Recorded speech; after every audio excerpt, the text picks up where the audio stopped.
Hello everyone, welcome to the stream. I hope you're all doing okay today and that you're ready for some more The House in Fata Morgana. So this might be the last episode that we are doing of The House in Fata Morgana, which feels very strange because it's been a staple of this channel since I began in January, so feels very weird to end it and also a bit bittersweet. But also I am very excited for what's to come as well.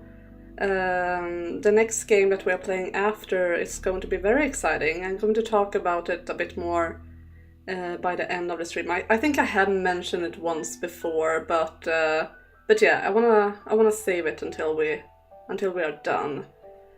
Especially since we don't even know if we're going to be finished today. I counted the stories. There are 9 stories left, but we will see. The last ones that we did were very short, so so we might be able to finish it today, actually, depending on how effective we are with our reading. But yeah, we will see. I'm not gonna drag this out for too long. As you maybe can hear, my voice is still not fully recovered. Today I have been coughing a lot, so yeah, and it's been fine. Like, I was coughing a lot in the morning, and then it was fine like during the day, and now during the afternoon I have been coughing again. So yeah, but hopefully it will be fine enough for some reading. Hello Fia, hi, welcome. So yeah, I say we just jump right into it. I'm gonna make sure I have some sound. I hope it's good for you guys, but it should be since I haven't done anything with the settings. There.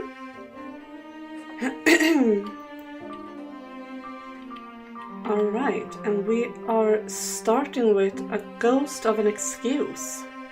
That's an interesting sentence. It would feel more natural the other way around, but we'll see.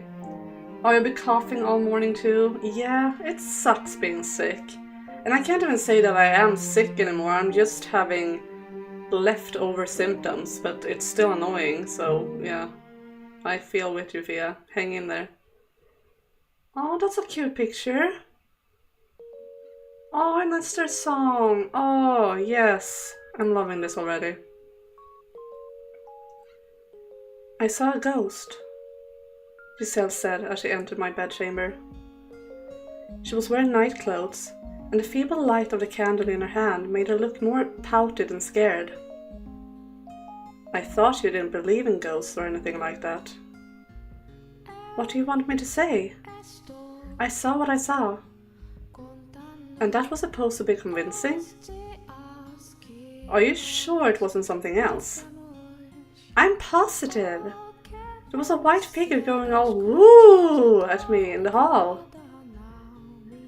With each ooh, she took another step toward me until she was close enough to grab me by the collar and throw me to the ground. Why did she seem angry at me and not the white figure hooting at her in the corridor? I love that it's not even questioning said figure hooting at her in the corridor. I'm not sick during the day, but the mornings, they're horrible. Yeah, I can understand it. Like, mornings are usually the worst because even still, like I said, I'm not really sick anymore. I just have leftover symptoms, and every morning my throat is killing me, and I'm like, oh no, am I sick again? And then it goes a couple of hours, and then I'm like, okay, no, it was false alarm. So yeah, it sucks. So what do you want from me then? Don't make me spell everything out. What did she expect from me? She knew I wasn't very adept at reading people. How was I supposed to know what she wanted? Wait, slow down. It wasn't good to give up without giving it any thought. I needed to at least attempt to reason out what she may have been thinking. 1. She wanted me to exorcise the ghost. Michelle, I love you, never change. You are Adorable. 2. She thought I was the ghost. His thought process, oh my god. 3. She wanted more light in the mansion. That one is reasonable. 1's not reasonable. How am I supposed to exercise something that doesn't exist? 2's out of the question. And there's only so much I can do about 3 with my supply of candles. What are you going on about? Crap, I have been thinking out loud. She stared up at me for a few seconds before letting out a dramatic sigh. The sigh was 98% exasperation and 2% what seemed like almost lust, but I wasn't certain. I wanted you to offer to let me sleep with you tonight. Aww. It took a good 15 seconds to process what she had said. After which, all I could manage to get out was a flaccid, "What?" Giselle's face was bright red, and I was sure mine was no better. She felt warmer than usual through her night clothes. I wasn't sure if it was because the fabric was thin, or she was just warm. Or maybe it was both. Giselle giggled, nuzzling my neck. It was an impressively quick turnaround for someone who had been pouting at me only minutes before. In a way, it felt somewhat like having a dog or a cat. At first, we were both nervous, but that quickly melted away, leaving only comfort and warmth. Body heat belonging to neither of us, and both. Sweetness. I never could have imagined a day would come where I welcomed someone else's touch as much as I did hers. We'll get you used to this eventually. Do you really think I'd be able to? Of course. Before you know it, this would be nothing. I'm not even sure who is talking right now. I might be mixing up the voices, and if I am, I'm sorry. In some ways, that's kind of sad. Sure, it can be. But the happy will be stronger than the sad. Something becoming every day isn't a bad thing, I don't think. I suppose. She was probably right. Her becoming a natural part of my life was a good thing. But then, the closer she got, the harder it would be to get to be apart again. In time, would we get close enough that touch was just a completely normal thing for me? Would I be comfortable touching her arms or her lips? Would I be able to open myself up to her entirely? And would she accept me for who I was? I hoped so. To all of it. You're so tall, Michelle. It's wonderful. Why do you say that? Well, I'm the tallest one in my family. My big sister's so small, and she's the most precious thing in the world. I've always been jealous of her for that. Like she's more of a girl than me. I bet her wedding was absolutely lovely too. That's a surprise. You're perfect just the way you are, though. Oh, really? That's not what you said when I first arrived. I've grown, thank you. Her breath tickled my neck as she laughed. So I love the way I can just fit entirely in your arms. Sorry I couldn't be buff for you too. Hey! You're never going to let me live that down, are you? Just a little payback. Boo, she said, looking up at me and pouting. Her jade eyes seemed to glimmer even in the dark. They were beautiful. But I would keep that thought to myself. I didn't want to ruin the moment with what would sound like cheap flirting. This glimmer was worth so much more than that. As was she. Giselle?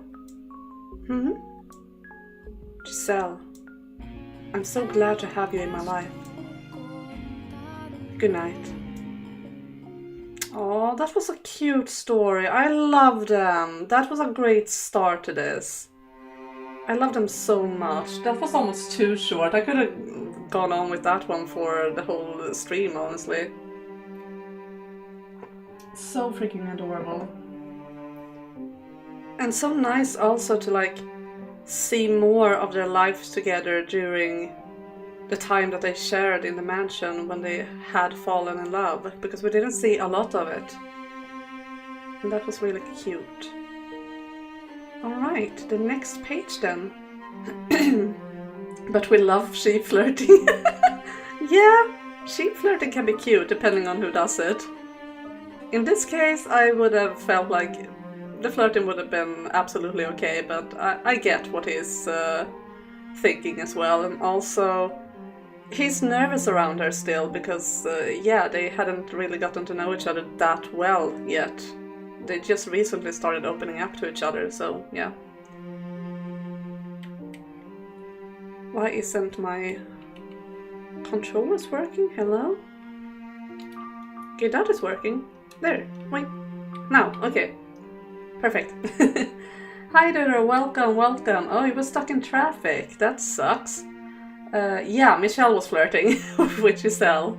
Or actually he didn't, because he kept his thoughts to himself. So they just shared a sweet moment together. I'm not even going to try and pronounce that. We're just starting the story. Oh, it looks like a Pauline story.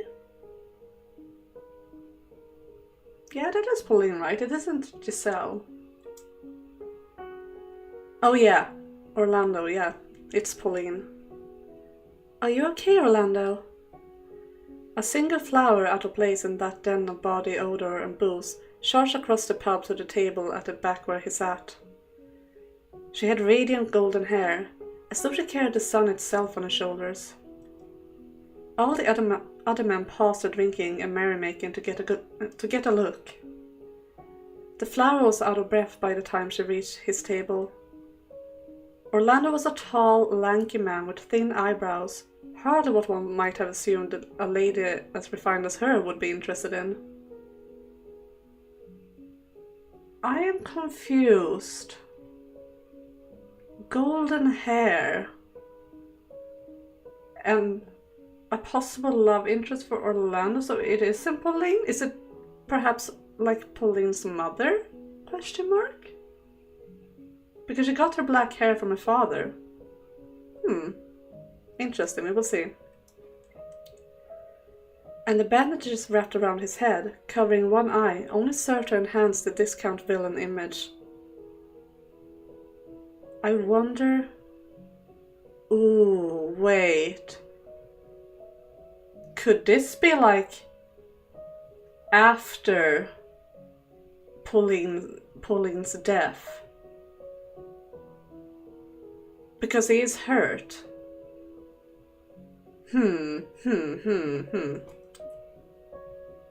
A man somewhere in the pub let out a whistle. Princess and the Thief, a match made in hell. Orlando glared over at him for a few moments, before the young lady shouted, "What happened to you?" directly in his face. Don't shout like that, Philippa. Okay, so it's not Pauline then. I mean, that was pretty clear from the hair, but now we got that confirmed. Philippa, it could be the mother. Or it's completely unrelated, we will see. Jesus, you're trying to make me go deaf? Then tell me what happened. Are you okay? Are you hurt? Will it get better? It's no big deal, really. You know what they say, scars are trophies. Oh yeah, you see any good eye patches out in the market today? Something black would be great. Real nice and fancy. Dress it up a bit. Orlando chuckled and shrugged his shoulders. But Philippa's frown only deepened.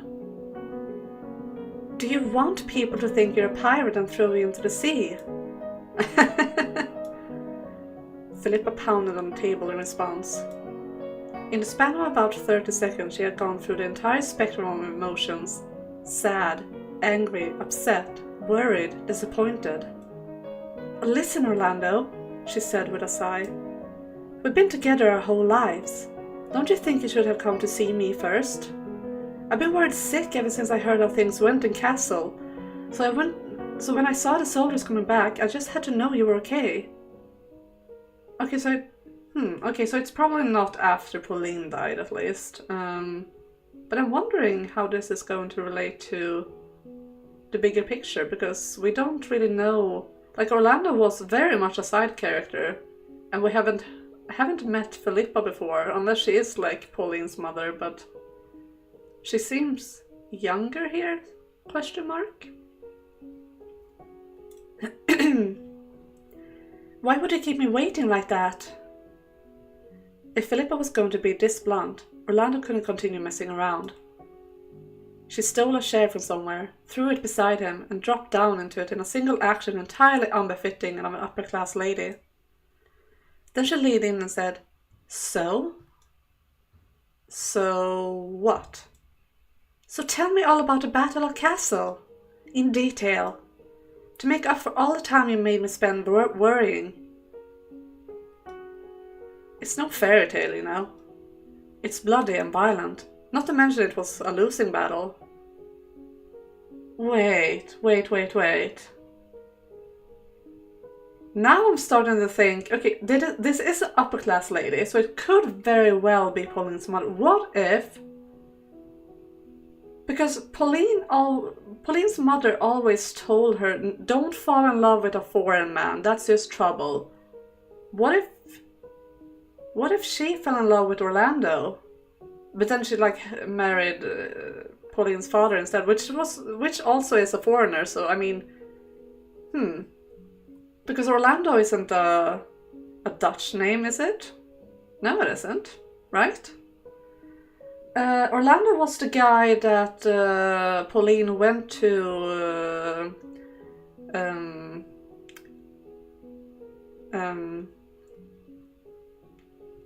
words. He was the one that went with her to go look for Yukimasa. So yeah, her protector, I guess. Or not really protector, because I guess she just went with him and then she was basically left to her own devices, but at least he was the one that went with her. I still want to know, she said, leaning in even closer, her vivid hazel eyes unflinching. It's about you, of course I want to know. He dropped his shoulders and sighed, feigning defeat. Everyone at the pub knew it was just an act, that Orlando had feelings for this enchanting childhood friend of his. In reality, he wanted to jump out of his chair and start dancing when she barged in looking for him. His other mercenary companions had caught on quickly to the reason he joined, the reason he needed the money, and they watched warmly. There was only one person who didn't know yet, Philippa herself. Yeah, that's what I'm thinking, dude. Or I also think it sounds more Spanish or Portuguese or something. So yeah, it definitely doesn't sound Dutch. Correct me if I'm wrong, but I don't think Orlando is a Dutch name. But it was only a matter of time. They had been close their whole lives after all. I can't regale you with tales of valor and triumph, but if you insist, Orlando said to preface his account. And then he told her of their battle at Castle, of their fallen comrades, of the state of the war. Their homeland was at war with the Western kingdoms. Battles broke out across the land, and mercenaries were hired to compensate for the lack of soldiers. A beautiful British elf. No, we're not talking about Legolas here. Orlando grew up in a port town, but instead of becoming a fisher, he decided to take up the sword. His childhood friend Philippa chastised him repeatedly, doing everything she could to stop him from going to war, but Orlando was firm in his resolve. His first battle was 4 years ago, and he was surprised he had survived as long as he did. But now that he'd lost an eye, Orlando figured it was probably time to pack it in. He'd saved up a decent amount of money anyway. Orlando knew Philippa's parents wouldn't approve, but he was sure he had enough to convince them of his love. Because love was only second when it came to someone so far above your own status. Which was why he hadn't become a fisher. Orlando took up the mantle of a mercenary to save enough money to propose marriage to the daughter of a wealthy merchant family. That was what he lived for. Hey, Philippa. Finishing his account of the battle, Orlando straightened himself up in his seat. Philippa raised an eyebrow. Yes? What is it? The soldiers at the nearby table started grinning, thinking it was finally time. But he wasn't going to propose to her in a grungy... I can't read, guys. But he wasn't going to propose to her in a grungy pub. He was planning to invite her somewhere more fitting when... Greetings, brave warriors, came a booming voice at the door. I celebrate your fine efforts out on the battlefield. And to commemorate my crew and I offer you these meager gifts. Orlando clicked his tongue as loud as he could manage. Why the hell did he have to show up now of all times?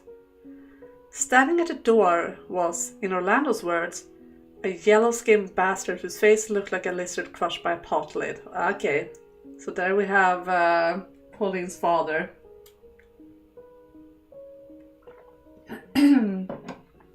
Interesting to focus on these characters, not even characters that we have focused on at all before. Very interesting, I'm liking it. The man was a captain of a trading vessel that had quickly expanded its business over the past few years. Orlando didn't like him not only because he was an outsider, but because he had sweet-talked and bought his way into the upper crust. The man's crew carried barrels of wine into the pub, and every single soldier's face lit up. Except Orlando's. He just frowned, trying to make it clear he wouldn't be bought so easily. Oh, why hello there, Philippa. Fancy meeting you here. Seeing the man getting friendly with her just irritated him even more. And then, when he walked over and put his hand on her shoulder, Orlando snapped, kicking his chair back and almost charging at the man. Get your filthy hands off her, you ape! Back off, Philippa's mine! We have important things to discuss right now! Get the fuck out of here, come on! But Orlando didn't manage to say anything. It really is quite a coincidence. Orlando's jaw dropped. Philippa's cheeks were flushed, her gaze turned toward her feet, her arms held straight down at her center with her fingers interlocking. He had never seen her like that before. Oh, so she's not even interested in Orlando. She is fully in love with Yukimasa, with Pauline's father. I meant to say, not Yukimasa's father. Oh my god. The rough, pushy, unrefined girl she was for him was because he was just her longtime friend to Philippa. In the 4 years Orlando had spent saving up to propose, another man, wealthy by birth, had come in and beaten him to the punch. He learned that night that it was the Haves who made the world go round, and the have-nots like him were only along for the ride. As much as you may insist otherwise, you really do care, Orlando. Philippa's daughter, Pauline, said with a bright smile. Aw, so now we have time skipped. And that's so sweet. He's still looking after Pauline's mom and Pauline, even after Philippa shows another man. I mean, they are childhood friends, so of course, but still, it's really sweet and quite sad that he never even was able to confess his feelings. The many years since that night had relieved Orlando of both his youth and his optimism. I feel bad enough as it is. Please don't take advantage of me, he said, his voice softer and his tone lighter now. With his life's mission ended in failure, Orlando gave up being a mercenary and took up somewhat less exciting work. Sometimes a bodyguard, sometimes just carrying boxes, but never anything terribly life-threatening. I think I might take full advantage of this. Wait, this is from the second or... Oh, yeah. That just hurts him. Oh my god, now... This game, now they're making me hurt for a character that was barely even in the story. Yikes. Because he's gonna blame himself for letting her die. Oh my god. If he even survives, that is. But ugh. Thanks, see you in a bit. Pauline's smile was vibrant, something she got from her mother. Her hair was black like her father's though. He could see both of them in her, and it tore him apart sometimes, dragging him back to his younger days. After watching her scamper off into the village, Orlando turned his head up toward the sky. Stop thinking about it. Just focus on what you have to do. He needed to convince Pauline that there was nothing to find here, then bring her back home. Philippa would be furious with him. She might even end all association with him for this. But he was not going to let her go off on this search for some stranger and get herself killed. So his only choice was to go himself and then bring her back. Orlando heaved a sigh, then headed into the village. He prayed nothing would happen to her. And that's how it ends? Oh my god! The pain! Guys, Orlando! Wow! I both loved and hated that. Oh my goodness! I didn't know that I needed Orlando's backstory, but that was so sweet and so sad. Oh my god! I'm never gonna look at the second door the same again. Guys! Hello Dave, welcome. Yeah, you hopped on a happy moment. So we got the backstory of Orlando, the side character that Pauline traveled with, that we like met at one scene and never met again. And his story was super sad, and he either died or disappointed the love of his life deeply, and that was... It was really good though. I really liked it. It's... The House of Fata Morgana is very good at those gut punches, and I am here for it. And now we have a two-parter, it seems. A Slice of Sweet Serenity of Days Long Lost, Part 1.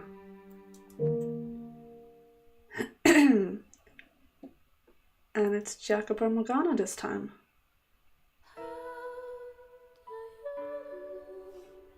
The Midsummer Festival was behind us, leaving only the hellish heat and none of the distractions.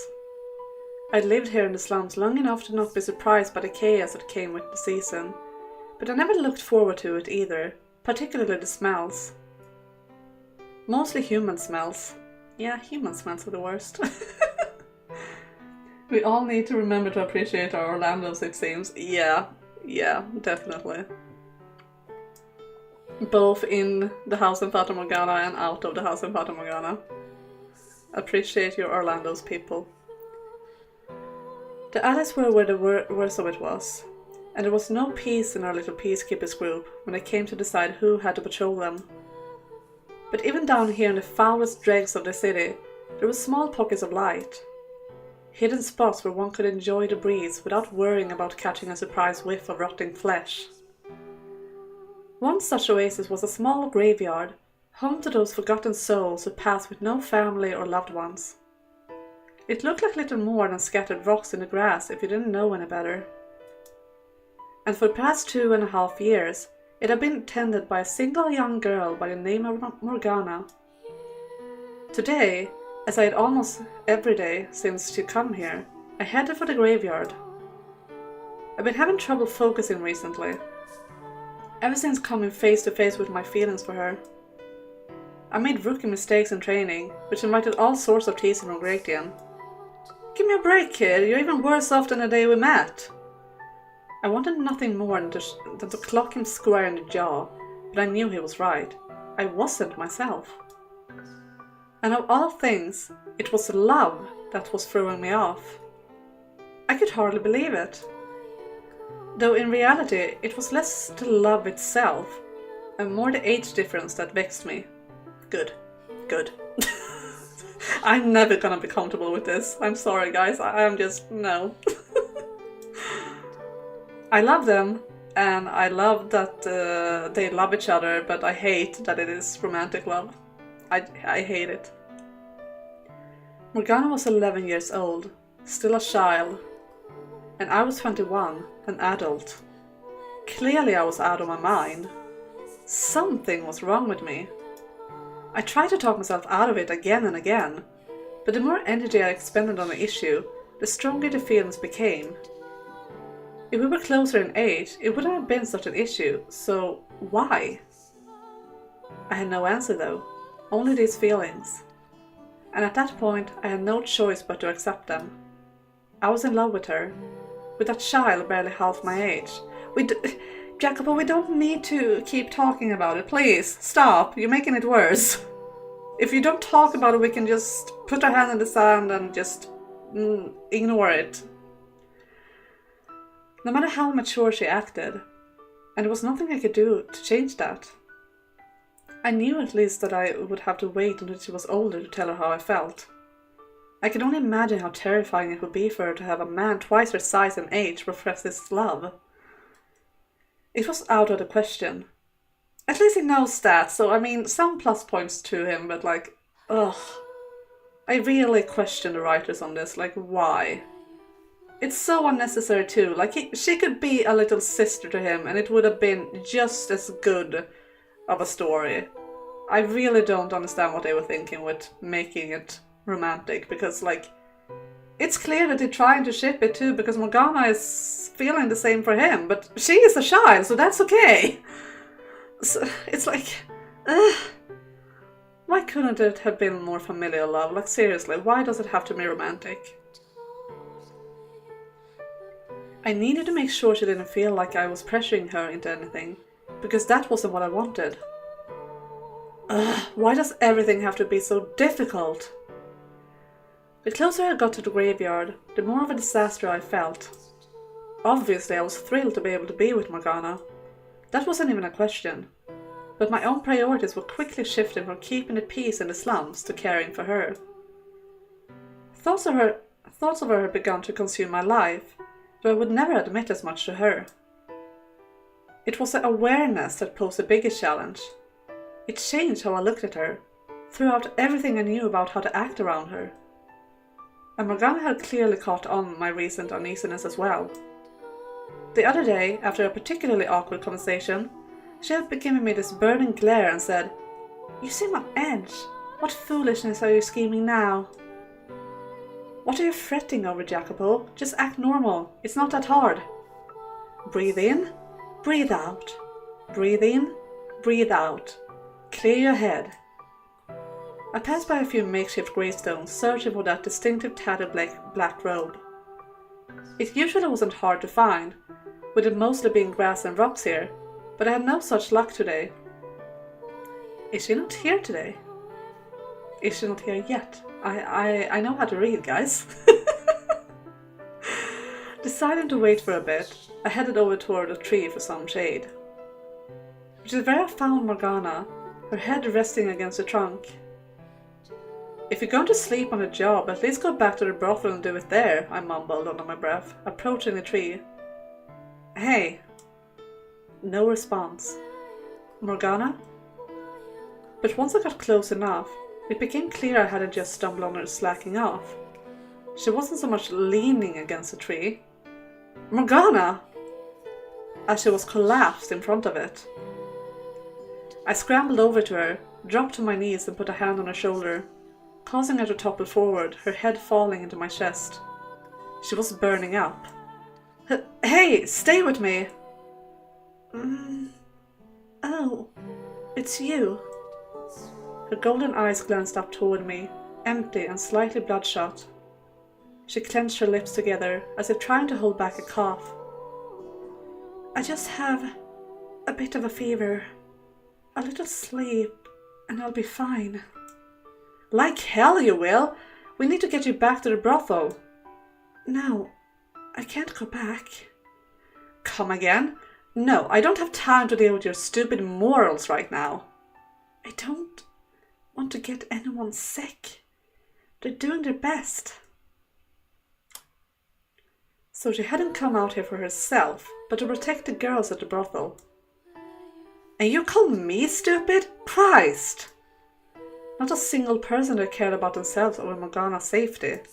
Not the girls, and certainly not me. But she continued to insist I not bring her back. I bit my tongue, fighting back an urge to snap at her.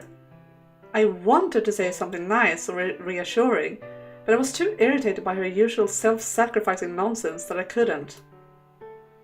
So I can take you somewhere else, then, as long as it's not the brothel. I lifted her into my arms, without permission, but it was an emergency, she would understand. Although in her feverish state, she didn't seem to understand much of anything right now. With Morgana in my arms, I hurried home. I laid her down in my bed, soaked an old rag in cold water, and placed it across her forehead.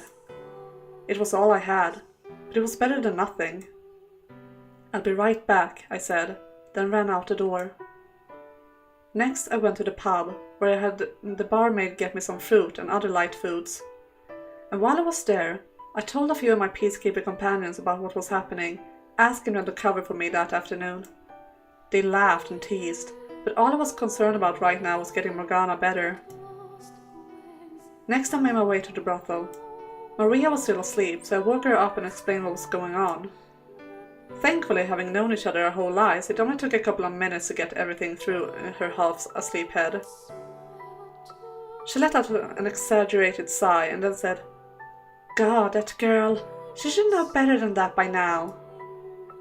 On my way out, Maria gave me a few pieces of advice and a set of fresh sleepwear. With the clothes in hand, I rushed back home once more, the merciless summer sun pounding down on my sweaty back the entire time. When I made it back, Morgana's breathing was fast and shallow, her eyes clenched shut in pain. The rag on her forehead was already warm. I peeled it off, and she opened her eyes, apparently awake. "Can you eat anything?" She shook her head weakly. "Then at least drink some water. If you don't have something, you're gonna sweat it all out and wither away and die. Not that there's much in that tiny body of yours to lose in the first place." I felt a pointed stare, but that was it. No witty retorts. It didn't look like she even had the energy to drink on her own. So I scooped some water into a cup and brought it to her lips. It took her a while to drink even half the small cup. "Now you need some rest, but only after you get out of that robe. It's drenched." Maria gave me some nightwear for you to use. You'll be much cooler in this. I held out the immaculate white gown for her to see. Clothes in the slums were always someone's hand-me-downs, usually several times over. Something this new was a rarity. "I'm fine as I am," she said, turning her head away. "Absolutely not," I snapped back. "Let's put this on, okay?" "Oh, I see. You're not comfortable changing with me in the room. All right, I'll be outside. Does that work?" "Oh, come on. Say something. If you won't change yourself, I'll do it for you. You want me to rip that big heavy thing off you myself, do you?" "If you would, please." Yeah, I hear you. You'll do it What? Did she just ask me to do it for her? "I want out of this, but I can barely move myself." Oh, right, yeah. Alright, fine. Well, since you asked so politely." My entire body suddenly froze up. I'd only said what I did because I was so certain she would tell me no. This was not part of the plan. The fever must have really gotten to her. Under any other circumstances she would never agree to this. Morgana hated showing people her skin, which was one reason she wore that heavy black robe even in the summer, and kept her face hidden by that ridiculous hood. Keep your head, Jacopo. You're caring for a sick girl, nothing more. She's a child anyway. You're not so far lost that you would have inappropriate thoughts about a child, are you? Repeating the words in my head like a mantra, I began removing the robe. It was even wetter than it looked, and it weighed a ton. Her hair was sticking to the back of her neck too. I would probably need to comb that out when I was done. My heart pounding at probably dangerous speeds, I set the robe on the floor beside the bed, doing everything in my power to look anywhere other than at her. I then pulled the gown down over her head, guiding her arms through the sleeves. But as hard as I tried, I couldn't completely avoid the sight of her pale white skin, particularly her chest, but not for any uncouth reasons. It was the cross-shaped scar there that caught my eye. Scars covered Morgana's body from her time in the Lord Barney's captivity, and while the wounds themselves had healed, it was still a grisly sight. The deepest among them was a cross-shaped scar in the center of her chest, which seemed to embody the entire tragic story of her life. Seeing it filled me with an unspeakable sadness and helplessness, not to mention deep shame at the base thoughts that had threatened to cross my mind in a moment before. I wish there was something, anything I could do to show her that not everyone was out to hurt her, as much as the world may have made it seem so. Yanked back to my senses by the sound of her voice, I pulled the gown down the rest of the way in a panic. I was just making sure I got it on right. Absolutely nothing inappropriate, I swear, I said. That was perhaps the least convincing excuse imaginable. She looked me straight in the eye, then turned away. And then, in a voice as soft as a feather, she whispered, "I'm sorry." "You're sorry? For what?" "I don't understand you at all." Maybe she felt bad about imposing on me. Either way, she sure got meek when she wasn't feeling well, huh? I chuckled to myself. The only thing you need to concern yourself with right now is getting better. Then when you are, you can tell me to go burn in hell for this, like the Morgana I know would. Don't apologize. Okay. See, this is what I'm talking about. I can't deal with you like this, I said with a sigh, picking the robe up off the floor and making my way toward the window. If I set it out in the sun, it'd probably be wearable again by tomorrow. Is there anything else you want from me? Believe it or not, I'm capable of showing kindness when someone's sick. So ask away, I'm at your service. Yeah, I figured as much. Me. Leave me. Right, you want time to rest in peace. Don't leave me. I stopped dead in my tracks and spun back to look at her. Had she really asked me to not leave her alone? Her? Morgana? I was pretty sure I hadn't misheard her at least. Sure, I said uncertainly, then headed back towards the bed, taking a seat on the edge. The wooden frame creaked under the weight of a second body. What? Your face. It's red. Did I get you sick? No, of course not. I'm perfectly fine. That's good. Morgana's eyes were unfocused, like she was drifting between dream and reality. I doubted she grasped what was going on, or anything she had said. And by the time tomorrow came around, she would probably have forgotten everything. Which was probably for the best. I didn't want her to remember me looking like this. I reached over and took Morgana's hand in mine. She didn't protest, and in fact, it seemed to help her relax, because less than a minute later, she had drifted quietly off to sleep. The sight of her soft, sleeping face in the sunlight was indescribably beautiful, no matter how hideous anyone else may have thought it. I remained there, her hand in mine, for a while longer. Also, I do find it interesting that in this picture we see her without the scars. I'm thinking this is more like probably to represent how Jacopo looks at her, like for him she isn't her scars but just a normal girl, you know, as he has said multiple times. I'm guessing that's what it kind of represents. Because we did get to see that before in a scene in Requiem where he like saw her without the scars and it was just a trick of the eye, but yeah. And as I said a little prayer, may I be the one to take these hands and guide them into the future. Oh, yeah. You're not going to be, sadly. Maybe in reincarnation, but not right now. Or maybe he's the one being sick and having a fever dream. No, I don't think so. I mean, we will see. We have a part 2 here, so who knows. But yeah, that's not what I took from that. But we'll see if it says anything about that.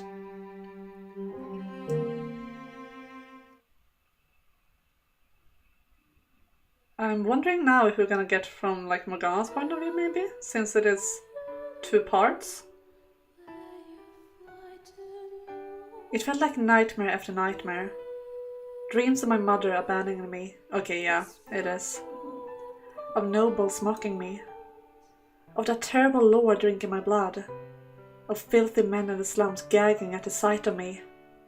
But no matter how many times they threatened to swallow me up, there was always a hand there, holding me in place.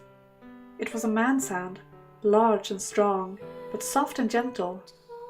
It could only belong to one person.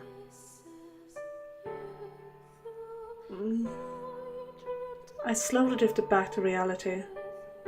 My head still hurt a little, but it wasn't as hard to breathe anymore, and I could see clearly again. Pale blue moonlight seeped into the room through the window. I pushed myself up in the bed, a little too hard though. The weight I was used to being there was gone, causing me to misjudge the push and stumble.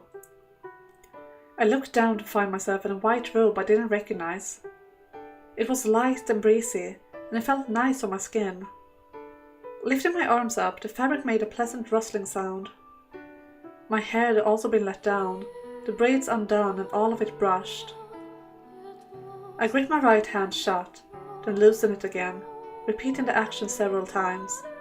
It felt slightly warmer than the left, as if someone had been holding it while I slept. Looking around, I realized where I was. It is his home. I had been here about a month earlier, around the time of the Midsummer Festival, and the ceiling above me looked exactly the same as it did back then.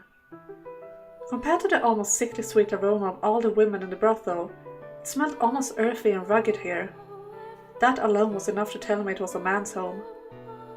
What I didn't know, though, was why I was here. I'd woken up this morning feeling unwell, so I went to the graveyard to rest by the tree, but I couldn't remember anything after that. Oh, you're up. How are you feeling? There was another presence in the moonlit room. As I drew closer, its silhouette grew clearer. In the past, I would have braced myself for the sight of a man, no matter who, approaching me in the dark, but I was able to stay relatively calm now. The moon shining through the solitary window was the only source of light. Candles were a luxury most couldn't afford in the slums. And in the pale light, I could see his face twisted into a frown. Not an angry frown, though, one of concern. I'd learned to tell the two apart in the 2.5 years since we'd met, though I would never admit to it. Gazing absently at him, a number of questions left in my mind. Had he brought me here? Had he watched over me the whole night? Had he been the one holding my hand? Would you care to explain what I'm doing here? But the question that actually made it out surprised even me with how callous it sounded. Hey, you need to learn to show some goddamn gratitude. You're here because you decided to drag your dumb, sick ass to the graveyard and pass out there for out of some stupid, misguided attempt to protect the girls at the brothel. I brought you to my place so you didn't die out there in the heat. Let me give you a hint. 2 words, rhymes with thank you. I never asked for your help. Christ, you couldn't be any more impossible if you tried. What happened to the girl from this afternoon? What? Nothing. Don't worry about it. I tilted my head in confusion, and he clenched his lips and averted his gaze. I hoped I hadn't said or done anything in the few hours I'd lost. A mix of worry and humiliation grappled inside me, pulling me back and forth between wanting to ask and not wanting to know anything. Anyway, but before I could make a decision for myself, he changed the subject. At least you recovered enough to put that sharp tongue of yours back into action, he said with a smirk.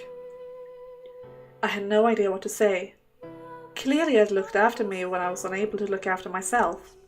For that, he deserved thanks, but I couldn't actually put that into words. And even worse, I was afraid whatever I said next would only upset him more. You haven't eaten anything all day. You must be starving. I am not. Before I could finish the sentence, though, my stomach let out a deep rumble. My eyes went wide, and I gave him a desperate look, then dropped my gaze to my hands. I couldn't believe that had happened. My stomach, growling in hunger like an ordinary girl. You are, sweetie, you are. It was humiliating. I stared down on my clenched fist for what felt like an eternity, unable to bring myself to look up at him. When I heard a muffled snicker from above, I wanted to snap at him for laughing at me, but I couldn't even manage that. Come here. He grabbed a chair and placed it by the window. I knew it was only because that was the only source of light in the room, but I still was hesitant to step out of the darkness without a hood to cover my face. I could see so much more of the world than usual. Standing in the moonlight, he was illuminated from head to toe, and I could even make out the details on his face. He was smiling gently, not smirking or glaring or frowning as I had expected. His eyes, the color of fallen leaves, narrowed just slightly. What's gotten into you? There was always a hint of derision in his smile. There was always a trace of contempt in his words. He was short-tempered and quick to shout. He was obsessed with logic and always complaining about feelings. So why was he being so... none of that now? You're the worst. He hadn't done a thing wrong, and yet everything felt wrong. It wasn't playing fair for him only to be nice to me now. It was cowardly for him to only smile at me like that now. A kind of irritation I didn't know how to describe began pooling within me. Nothing was making any sense anymore. And I didn't know who I could ask to explain it either. So it just built up and up and up. To the point that it was almost hard to breathe. To the point that I almost felt sick. As unflattering as it was to describe my own feelings that way.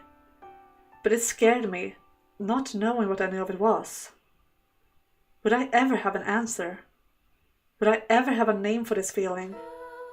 Would a day ever come that I could feel comfort in it? And would I even be me if it did? I certainly couldn't imagine myself there ever. With that kind of confidence. Smiling like him. Being sociable like Maria or Jaren. Are you just going to sit there and stare off into space? Whatever. I always had my hood up and my head turned down, so I almost never had a chance to look at him so unobstructed. Which reminded me, how much older than me he was. He was an adult and I was just a kid. He didn't have to look after me either, but he did for whatever reason. And who knew how long that would even last? He could very well go off and do something else with his life, somewhere far away, before I figured anything out. So, I said.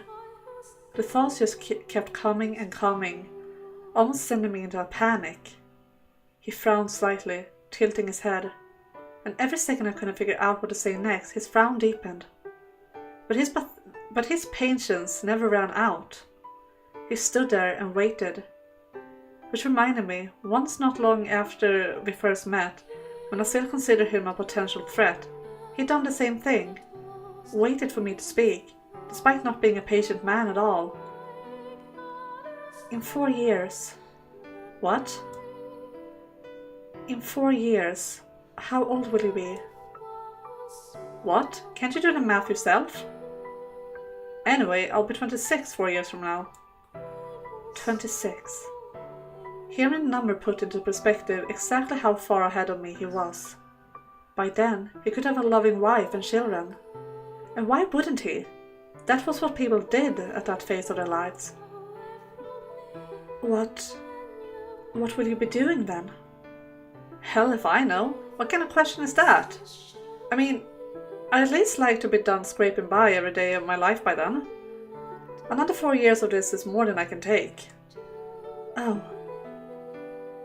What's gotten into you? He said with a sigh. I turned up to face him. Words danced on the tip of my tongue.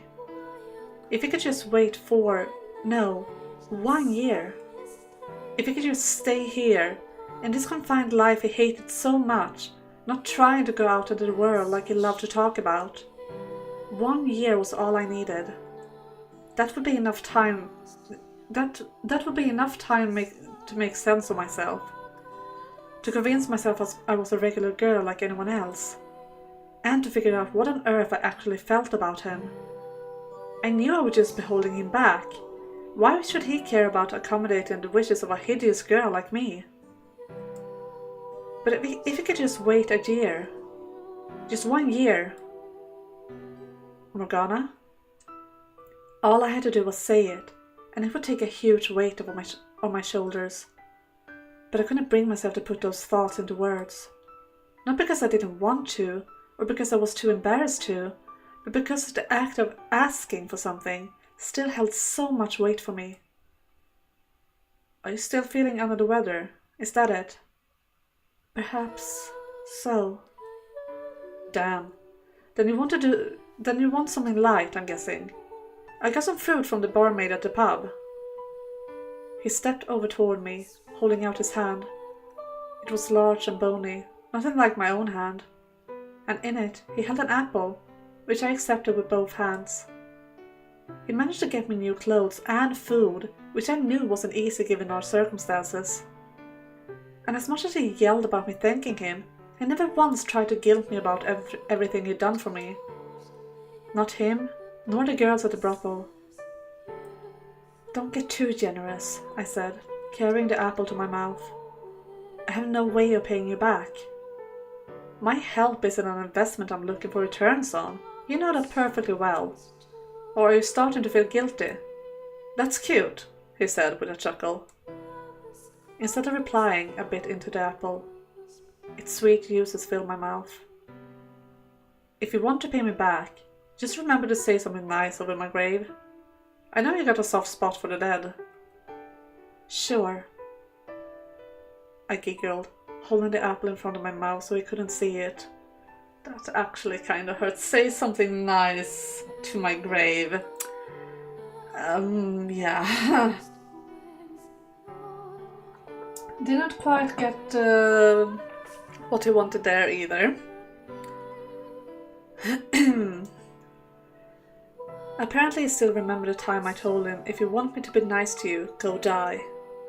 But the truth was, I'd wanted to do something for him in life, in return, even before then.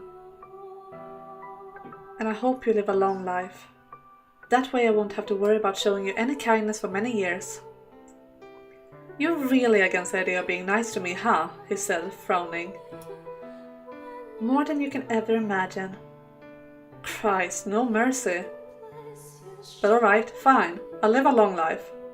And so will you, and Maria, and Jaren, and that dumbass Gratian, and all our other friends. Jacob, you just death-flagged everyone. Right. I handed the half-eaten apple back to him, guessing he hadn't eaten for almost as long as me, and after a few moments of hesitation, he accepted it, taking a large bite out of the untouched side. I watched quietly, some part of me certain that we would have many more occasions just like this. And, the sweet taste of the apple still lingering in my mouth, I whispered, to a long life. For all of us. Ouch! That ending too, like, my god, they are not holding back. These stories are not holding back anything. I'm looking at the time. We have quite 1, 2, 3, 4, 5 stories left. I'm guessing that the rest of them probably won't be as long. I have no idea if they will be, but I feel like that was more like Jacopo and Morgana said, so those are always a bit longer, but we will see what the other ones are about and how long they are. I still hope to be able to finish.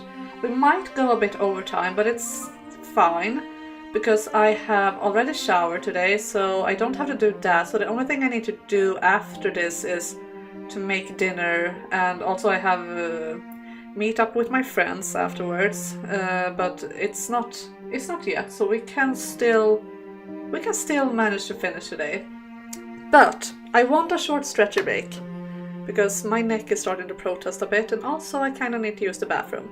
So let's stretch for a bit and then we'll see each other here soon again. So don't go anywhere too far away. I will be back.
Alright, I am back.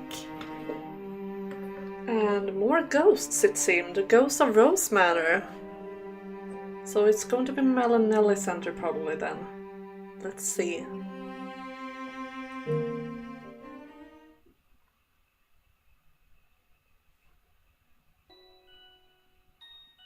And it's the painting in the background. Interesting. Hey there, ladies and gents and everything in between. I'm your run-of-the-mill landscape painting, but you can call me Mr. Canvas. George? So George is the narrator. I wasn't actually thinking it was going to be George. I just thought it would be like the painting from Nelly's room maybe, or something like that. But okay, George. I'm already hyped. Today, I'd like to talk about my time with the Rhodes family. Back in the time of Hayden Rhodes, I hung in the first floor drawing room. The old man was rather fond of me, if I do say so myself. This was the only piece of art left in the house when I bought it, he liked to tell everyone.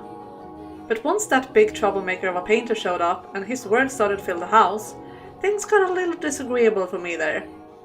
He was a trend chaser, and that didn't really suit my style. So before long, I got moved off to an out-of-the-way corridor, where I was subjected to some horrible mistreatment. I trembled in my frame thinking about what that smarmy little child in her garishly frilly dress did to me that day. Of whom do I speak, you ask? Why, my great and terrible arch-nemesis, the young Nelly Rhodes, of course. I love that Nelly is his arch-nemesis. This will be interesting, for sure. Her brow furrowed and her lips pursed. The small one glowered at me for a few moments before saying, "I've always hated this painting. It's so dreadfully old-fashioned." Can you believe the gall of this girl? She then lifted me off the wall and said, "No one's going to miss this hideous thing anyway." Now, I consider myself to have a pretty good handle on my wits, but you can bet I was sweating like a pig over her trying to throw me away. Which is when Nellie let out a little squeal and dropped me to the floor. Ew! It's so wet and gross! Oh, dearest Mel, I need your help! After a few moments howling to herself, Nellie scampered off, leaving me all alone with no way to get up. And just as I was sure this would be the end of me, someone lifted me up off the floor. It was the white-haired girl. The soft touch of her hands made my heart skip a beat. And I mean, who wouldn't in my position? She looked so much like... Then, with a faint smile, she said, let's bring you somewhere safe." So he's seeing the resemblance to Michelle here as well. I mean, of course he would. And carried me, wrapped tight in her arms, to the second floor. She seemed to know where all the best nooks and crannies in the house were tucked away. After hanging me up somewhere nice and out of the way, the white-haired girl said, "There, that should do it. I just couldn't bear to see such a lovely painting thrown away." What a sweetheart she was. Nellie could have stood to learn a thing or two from her. "You look like a garden, or perhaps a field somewhere. You're beautiful, and I'd love to see it in person someday." Oh girl, I'd love nothing more than to take you there myself. It was a lovely area for horseback riding, and the shade beneath the trees was perfect for a picnic. That's even where you... Aww! That's the place where they were out on a picnic and they met Ugly Speckles. Whoops, no, wrong person. I seem to have mixed the white-haired girl up with someone else. I let out a chuckle no one could hear, and as I watched her walk away, I said a little prayer. May your life be filled with joy. He hadn't been allowed to have that much, so I hoped at least she, his spitting image, could. Aww. That was really short and really sweet. Like, it pulled on my heartstrings for other reasons. Like, that was so sweet. Also a bit sad that it wasn't longer, because I love just having stories from George's perspective, because I find George to be very funny. But that was a cute and sweet story. I love that he's like, in a way, looking after the white-haired girl because she reminds him of Michelle. And also that he like stopped in his track and was like, no, wait, you're not my brother. Because my brother, well, for once, he's dead. And for the second, he is a he and not a girl. So yeah, I really liked that. That was very sweet and also humoristic, which I liked. The Not So Little Mermaid. Wonder what this one will be about. I have no inkling. What do you guys think? Do you want to guess before I start it? Who it's gonna be about? If I'm to guess, The Not So Little Mermaid. Like, I'm thinking Pauline, because she was very much like around the ocean and stuff. That's what I'm thinking, but I don't really know.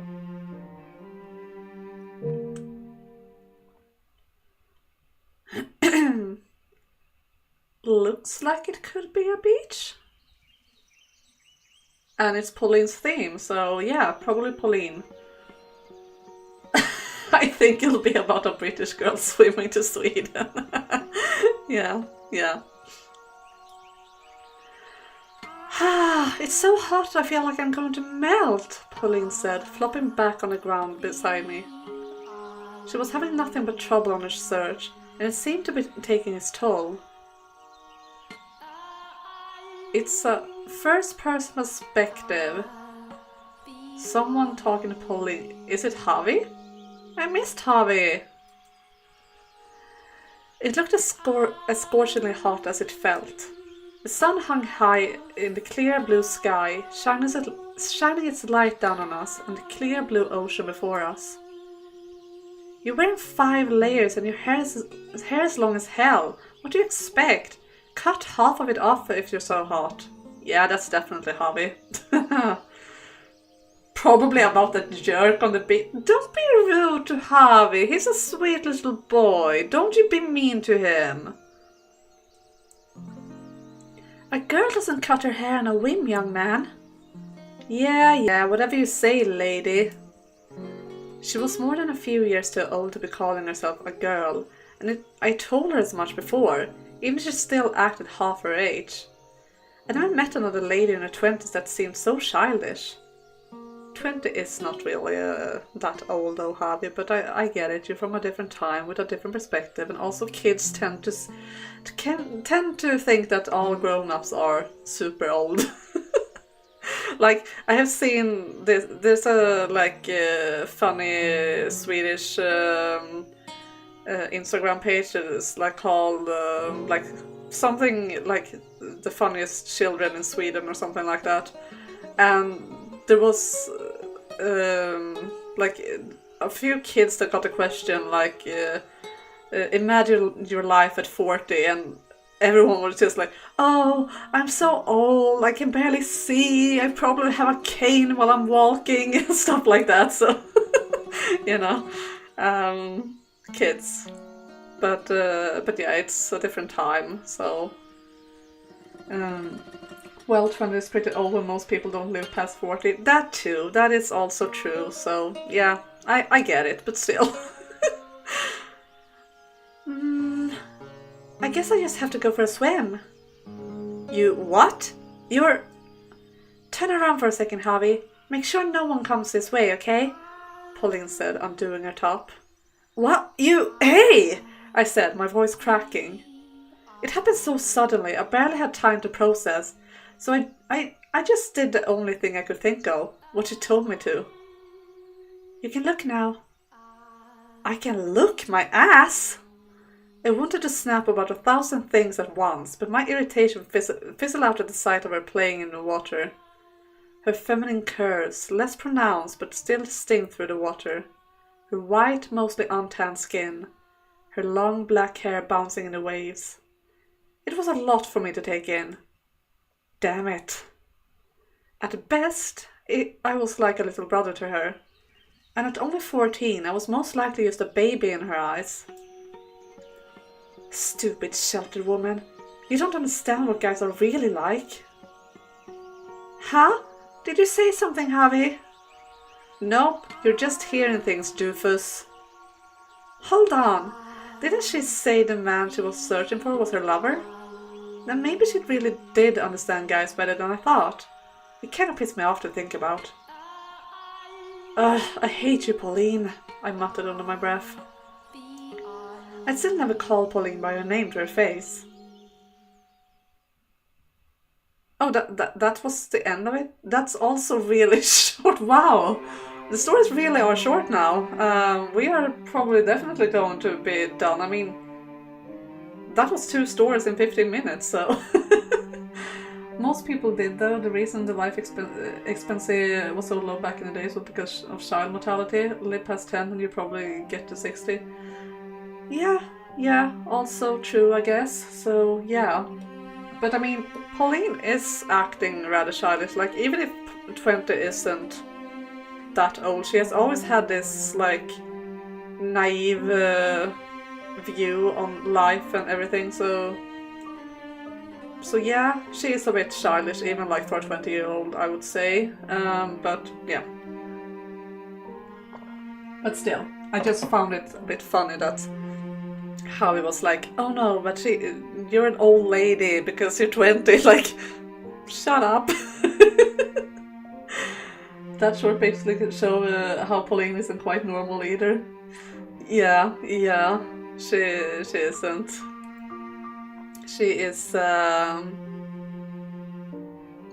she is interesting in her own right, definitely.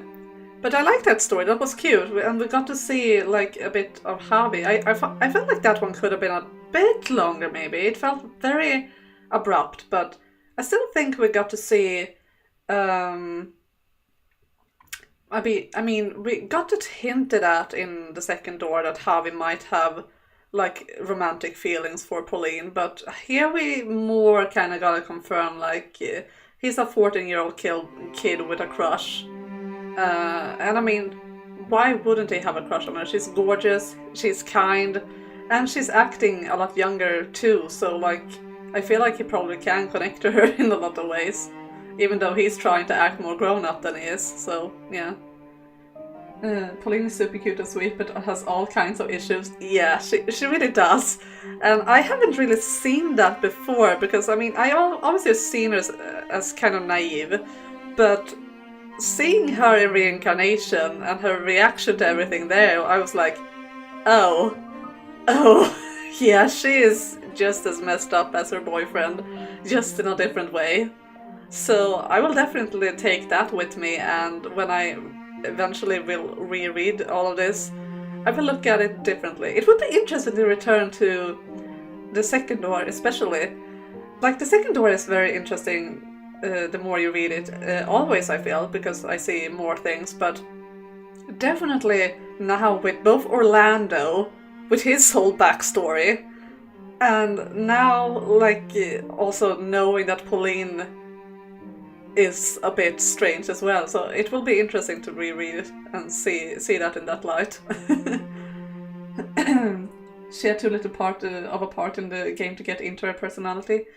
I wouldn't say so per se, like, because I feel like we got quite a lot of her, but we didn't get to see her in that kind of situation. I mean, I guess it was kind of hinted at when she was killed, because she didn't care. The only thing that like got her to be a bit upset was the fact that he might have replaced her with the white hair girl and didn't even say anything. That was what got her upset, not that he was stabbing her to death. So I mean, I guess that kind of hinted at it, but I just felt like she was just so hopelessly in love and just try to still reach out to him in a bit. But now, looking back at it, knowing what we know from reincarnation about her personality, yeah, that isn't really normal behavior, is it? So yeah. Alright, the Maid and the Beast. This is quite clear what this is going to be about, at least, or at least which people it's going to be about. I don't know what will happen in the story, so let's find out. That was also in a pre-curse world. She was very secluded. Yeah, that is true. That is true.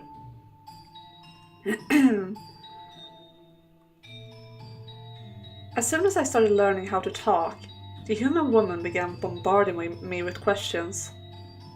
After we finished reading a section of the garden and returned to the mansion, she would waste no time asking, "What would you like for supper?" followed quickly by, "How did you enjoy last night's supper?" And, "If I were to redecorate, is there any particular theme you would like me to adhere to?" But she didn't stop at queries of only questionable significance. "What is your favorite color? What is your favorite season? What is your favorite number? What is your favorite flower?" I understood what she asked, but I didn't react to most of it. Because if I did, she would latch onto me like a fly to a carcass, and I did not want to deal with that. Besides, even if I could speak the human tongue fluently, it wouldn't suddenly make me talkative. That just wasn't me. Not to mention, it would be wrong for a beast and a human woman to be chatting together like friends. Interesting to see into Yukimasa's head as the beast. I don't think we ever did really get that before, have we? Not this, like, in his head point of view, right? The human did not seem to comprehend my displays of disinterest, though. One day she handed me a stick of charcoal and a slab of wood, saying, "If words are too difficult, we can try pictures instead." Where had she even gotten these things? "First, try drawing me." This is only practice, so do not worry about making it perfect. Draw however you wish. I wanted to crush the charcoal, smash the wood against the ground, and get away. But she started talking again before I had a chance. Sometime long ago, someone else painted a portrait of me as well. It was so very long ago, that sometimes I'm unsure whether it was real or merely a dream jumbled up in my memories. But I remember how it felt, how anxious they were drawing, and how delighted I was for them to be drawing me. And sitting here with you feels like it brings me ever so slightly closer to the woman I was then. Yikes. I get what you're saying here, Giselle, and I mean, you kind of be broken, but like, comparing that situation to Yukimasa painting your portrait, not really the same. Not really the same. No, I think best we got was third person in reincarnation. Didn't we get first person there though? But he wasn't a beast then, he was Yukimasa. Here is the beast with no memories of like being human, and I don't think we have seen like from his point of view in that perspective before, is what I'm trying to say. The human woman often spoke of events that happened centuries ago, so this was hardly unusual for her. So please, would you draw me? Your doing so would help to calm my spirits, if you would rather not speak. All the insistence in the world would not make a beast any more capable of creating art. I wanted to throw the stool against the walls and storm out of the room. But the look in her eyes stopped me. Her gaze was more tenuous than usual, as though refusal would send her over the edge. Yeah, it was first person, right? Yeah. I loathed it. So I took the short... I can't read, guys. By the way, is it charcoal or charcoal? Because I am a bit uncertain about that. I have seen the word a lot of times, so I know what it is, but I haven't really tried to pronounce it before, so if you know, you are definitely allowed to tell me. I do remember the interaction with White-haired girl was first person. Oh yeah, it might have been. That's right. Yeah, maybe you're right. If a horrendous drawing from a horrendous beast would bring her back, then she would have her drawing. What I created, though, was nothing more than scratches of charcoal crudely imitating shapes. I would say shard? So is it charcoal then? Like Charmander, charcoal. Is that how you say it? I can't really, like, tell what sounds the best even. I might need to listen to other people saying it for getting a feel for the word. Everything sounds wrong no matter how I try. It doesn't sound like a word. Okay, so it's charcoal. Okay. Thank you, guys. Sounds wrong, but I don't think that charcoal sounds better, so... words do be funny sometimes. It hardly even resembled a child's doll, let alone her. Looking down on it with a soft laugh, the woman said, "It's beautiful." I knew very little about the human woman, and I doubted that would ever change. Also, such abrupt stops. Wow. The stories really do be short, but that gave an interesting, like, we didn't get to understand Yukimasa as much, I feel. I mean, it was interesting to see more from the beast's point of view in first person, like get into the beast's head. But what I found most interesting about that one was just that Giselle is really trying to like get herself back without really knowing what she's doing, because I mean, if she actually remembered what had happened between her and Michelle, and like why that painting of her was special, and like how she really felt back then, she wouldn't even compare it to having a painting made for her by the beast, because that's a very different kind of situation. Like, the one is romantic and sweet and like full of hope, and the other one is just kind of tragic and yeah. So we get to see here more of how kind of broken and messed up Giselle has become as her time has went on as being the maid. Yeah. Okay, Sisterhood of Secrets. We might not even have to do overtime, guys. It's these stories are going by very quickly. But I am enjoying myself still, even though I do feel like some of them could have been a bit longer, but I am enjoying them for what they are, at least. One afternoon, a modest girls' get-together was held in the rose garden at the Rose Estate. It was far from a friendly gathering, though, and its members hardly those one might expect finding Sharon T. Ugh, everything's a secret with you, isn't it? Is there anything you can tell me? Stuffing another freshly baked cookie into her mouth, the road-starter Nellie glowered at the white-haired girl, who looked as though she wanted to disappear. Oh. We get so melly. Stop, dude, or no. We are not having a ship name for them. Absolutely not. No. But okay. We get to see the white-haired girl and Nellie hanging out a bit. That's interesting. We didn't get to see that a lot in the first door. Beside her, with an inscrutable smile on her face, sat a black-haired Abigail, oft spoken of in whispers as a witch of Rose Manor. Oh, and Giselle too! Oh, okay. Interesting. I'm truly sorry, Lady Nellie, said the white-haired girl, her gaze affixed on her hands, clenched above her knees. Under normal circumstances, two Abigails and a young noble lady of the house which they served would never be seen dining at the same table. Only at Nellie's insistence had they been brought together. Now, my lady, please be reasonable. Every girl has her secrets, said the head Abigail, her smile unwavering. She didn't look a day older than 20, but supposedly she had served in the house since Nellie's grandfather's time. There's secrets, and there's not even being able to say what family you came from. Would your mother have brought her into this house if she posed any danger? Or do you not trust your mother's judgment, Nellie? I do, but still. Then you need to concern yourself with her. The head Abigail's smile remained firm, as though carved into her face.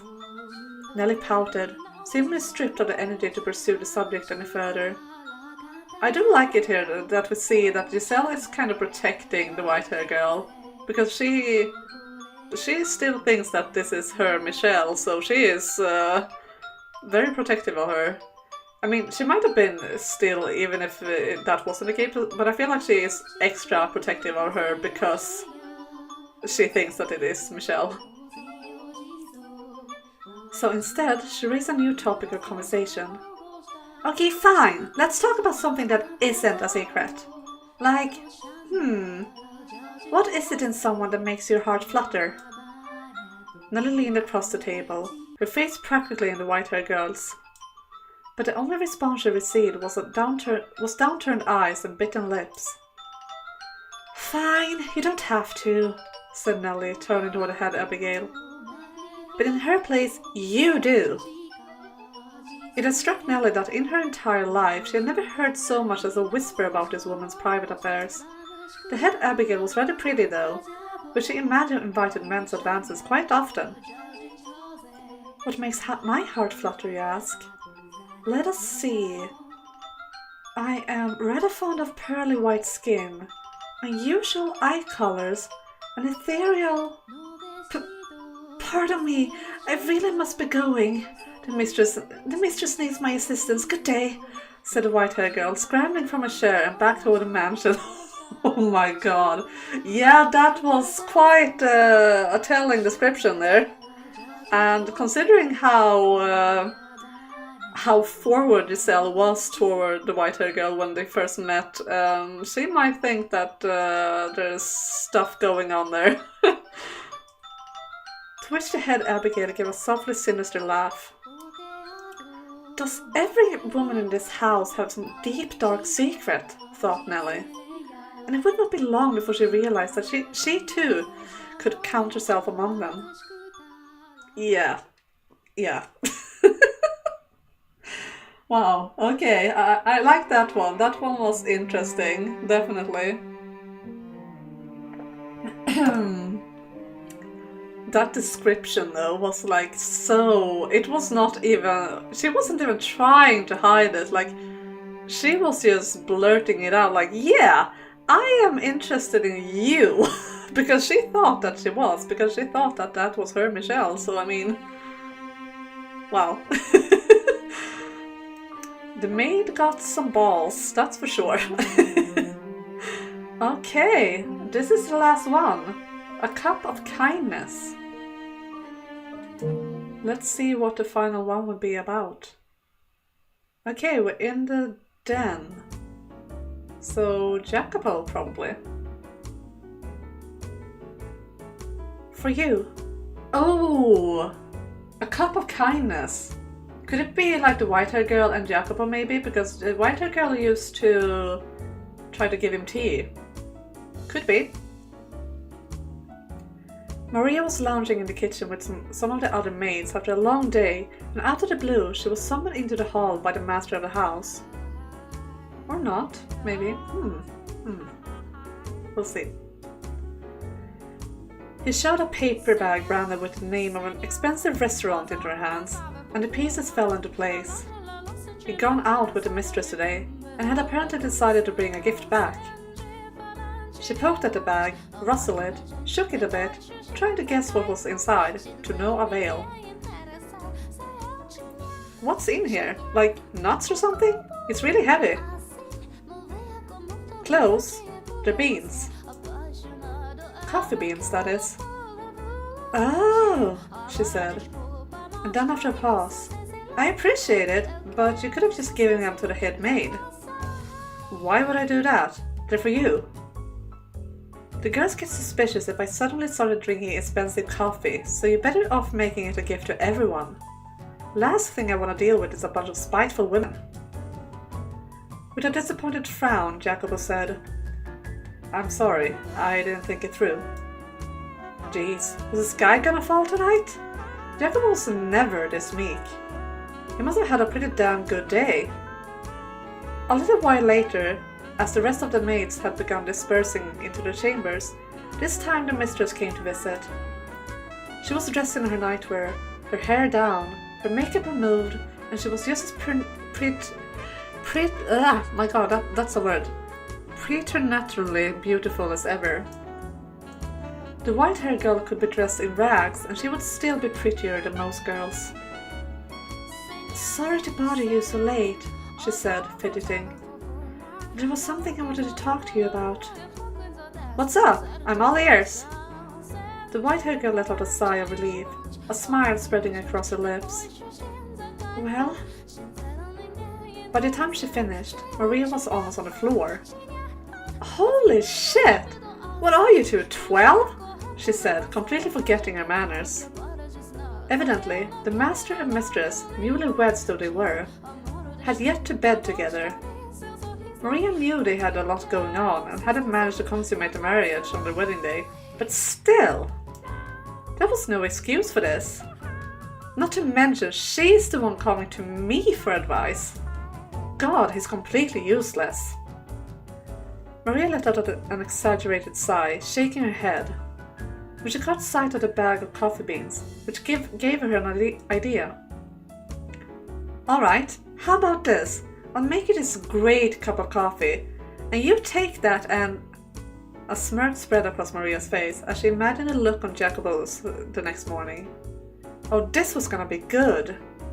The storm which would one day befall them was but a speck on the horizon, the heart still free of darkness.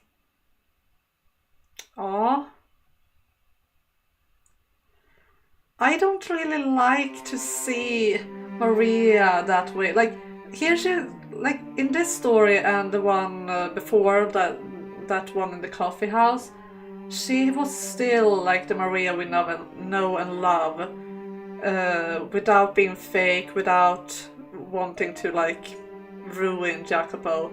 So here she actually tried to like be sweet and help them in their relationship.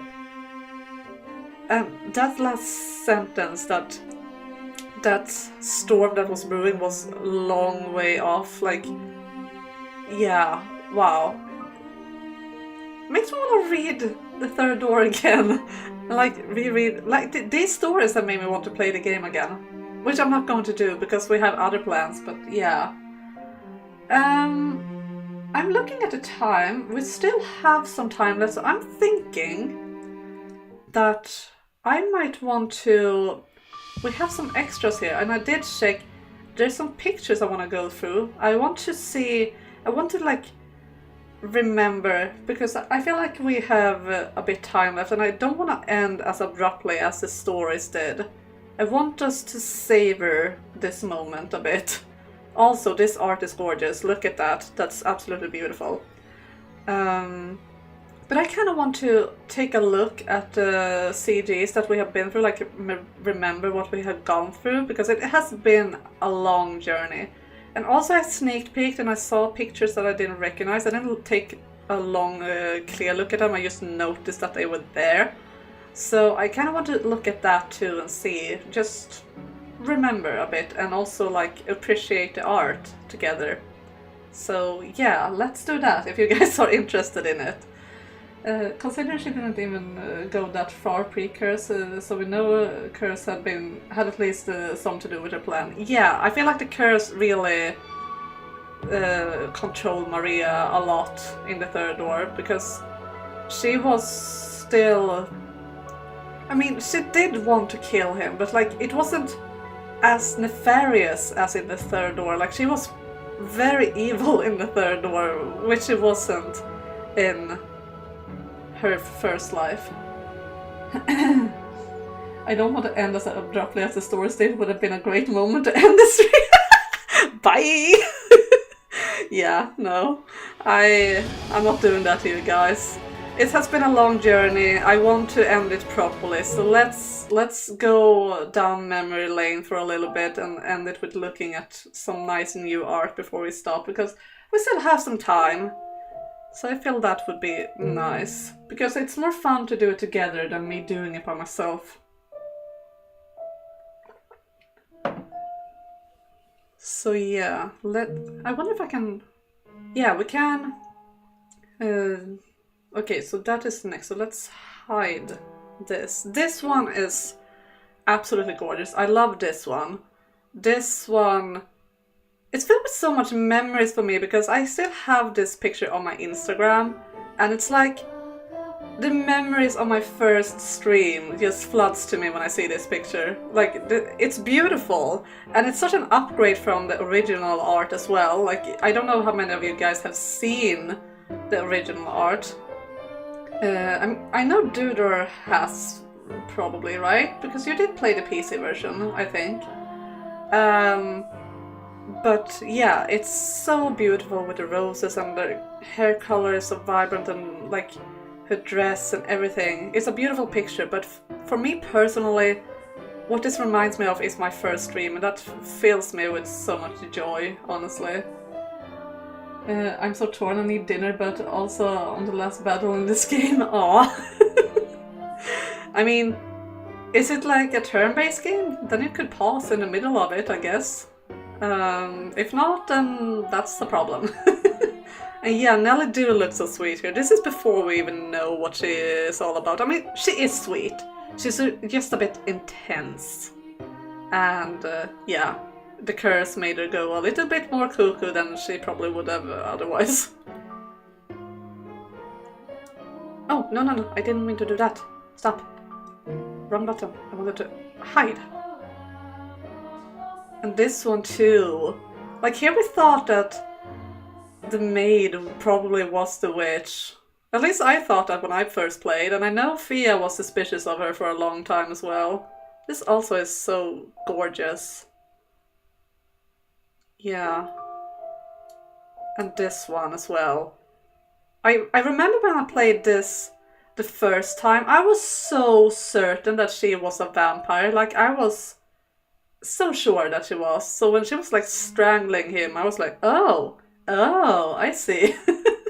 So yeah. No, mom, you cannot pause it. Come eat when I'm done. Cable joint. Yeah.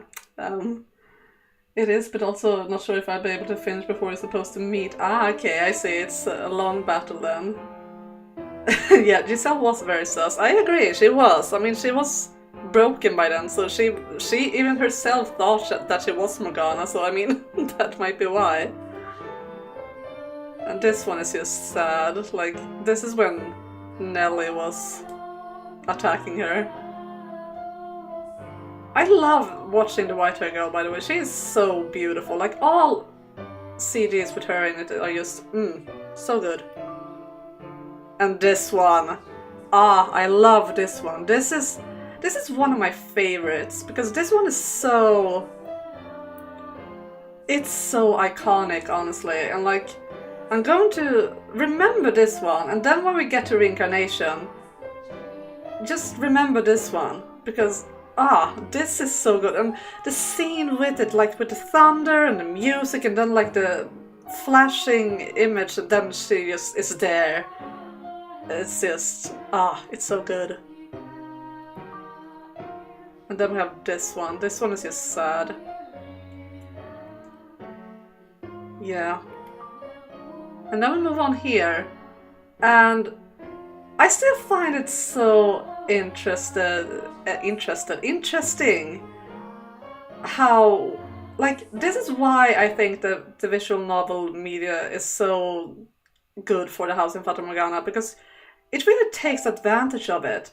Like, how we see this, and then we're gonna get to the part where we see Yukimasa, and it's the same image, just that we see the beast for who he really is. And I think that is so cool how they did that.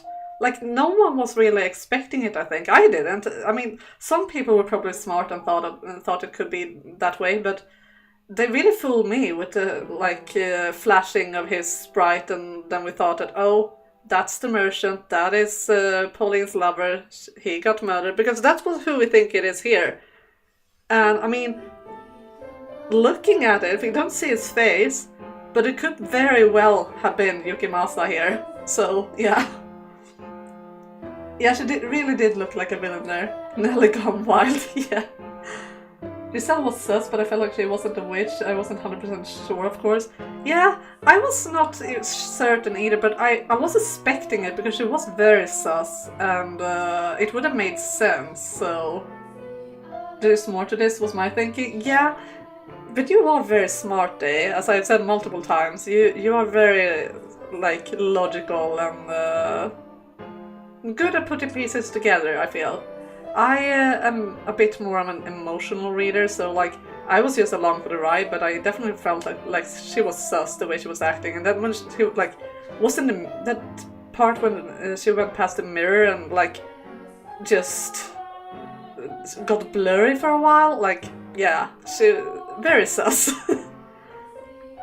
And this image, like oh my god, I just love seeing the beast Yukimasa, because it really is, yeah, I don't really know what to say. Yeah, I mean, I guess it was a bit too obvious that, oh no, I didn't mean to do it, wrong button again. It could have been a bit too obvious, but I wasn't really sure what to expect. I mean, a lot of stories do go the obvious way. Not all of them. I mean, the House of Fata Morgana is very good at averting expectations and stuff, but yeah. In stories, the obvious answer is rarely the right one. That is true. It depends on the story. I have read multiple stories where the obvious answer is the right one as well. It depends on how good the story was, or how good the story is. And I didn't really know about the House of Fata Morgana back then, but I know now that it's very good. And this one is also beautiful. Absolutely beautiful. She is so pretty. Although I do prefer her with longer hair, but that might be because I prefer longer hair in general. And this one, also absolutely stunning. This is also like one of the upgraded pieces of art for the Switch version. And it looks so pretty, like I love this version of it. The original one is also pretty, but she has like a... I don't know, I don't really like the look of her face in the original version because she kind of looks turned on, and which is strange. Here she just looks... They really capture her sweet side, you know? And I love that. And also the colors are just beautiful. Was this the moment she was ready to die at the beast's hands? No, not this part. This is where they were at the... where she and Javi was out on the ocean. Where she like, oh, but you can come back to my home country and live in my hometown if you want to. Like that hopeless dream, you know? This, though, is where she is ready to die. Or actually, this is where she first sees him and be like, oh, Yukimasa! No, that wasn't the one, the earlier picture, no. Oh, the white hair girl, I see. Now I know what you're talking about. My mind went a picture even further back. Yeah, that was where she was like, oh, but I don't think she was prepared to die. Or I guess she was in a bit, in a way. But it was more like her showing him that, oh, but if... I don't know, I don't remember. Was she ready to die? Yeah, she was. So yeah, that was it. You're right. Now I remember the scene. Yeah. It is. Just look at how happy she is. She's like, yes, I found him, finally. And I will kill you. And she said, I will be whatever you need me to be or such. Yeah, you're right, that's true. And she also said, like, if you think you're ugly, then I'm equally ugly and blah blah blah. And then he realized, oh, you're blind. Like, so, yeah. Yeah. He was very confused there, that is true. And this one. No. I kinda don't wanna look at it because it kinda hurts, but like, it's a very gorgeous piece of art, despite the awfulness of it. And I have so clear memories of like the music and the feelings and everything. So yeah. something my memory. Yeah, you do have a good memory, Ray. That is for sure. You really do. Wait. Oh, I see. So that was the first page and now we move... Okay. Why couldn't we just move on from there? Okay. Pauline wasn't ready to die back then, in modern age more so, yeah. At least it kind of seems like she didn't appreciate being killed there. She didn't appreciate it, but like... And she didn't want to be killed in modern time either. She just said that, like, if you have to kill someone, then kill me. But yeah. Also, this image is just glorious. Absolutely glorious. The reveal. And the madness, like, he looks like a beast, even though he doesn't look like a beast, you know? Oh, we didn't get to see... I thought we were going to see the other versions of those pictures. Huh, okay, I guess not. This one is also really cute. Like, look how gentle he is. And just her smile, she's so precious. I really love this picture. This is beautiful. It shows us that Jacopo is capable of kindness. Oh, and this also. I love that they have this one in the art. That's amazing. So cute. And less cute. I hate this. Moving on. This one is also one of my favorites. It's very sad, but look how beautiful she is. Like, this image is just gorgeous. Like, once again, they really nailed her ethereal beauty here, I feel. And then the roses and like, oh, I love it. Absolutely gorgeous. Before Maria got her fingers in, after Maria got her fingers in. Yeah, pretty much. We have been through quite a journey, guys. It's so nice to like go through this and just remember what we have been through. It's been so many months. And here we like got to realize what was going on and see how troubled he was by this. And like, if they just had talked like normal people, but none of them could because he just got angry and she was too timid to like get angry and speak up her mind. So they just went around in circles and couldn't say anything to each other. It's really so tragic because it really is realistic. I mean, I feel like it's hard being on both sides because I am, in a way I am like Jacopo. I can be very short-tempered and get very like fired up easily, and then my rage knows no end. But in other situations with other people, like it depends on with who I am very timid and like can't speak my mind at all, and yeah, so I it's a realistic situation and it's sad. I feel like it's miscommunication done well, because I feel that trope is a lot of times done done just for the sake of it and not really executed well. But I feel like in the third door here in the house of Fata Morgana it's done very well because it's very realistic because of their two personalities. It's like those ads before X, but X equals Maria.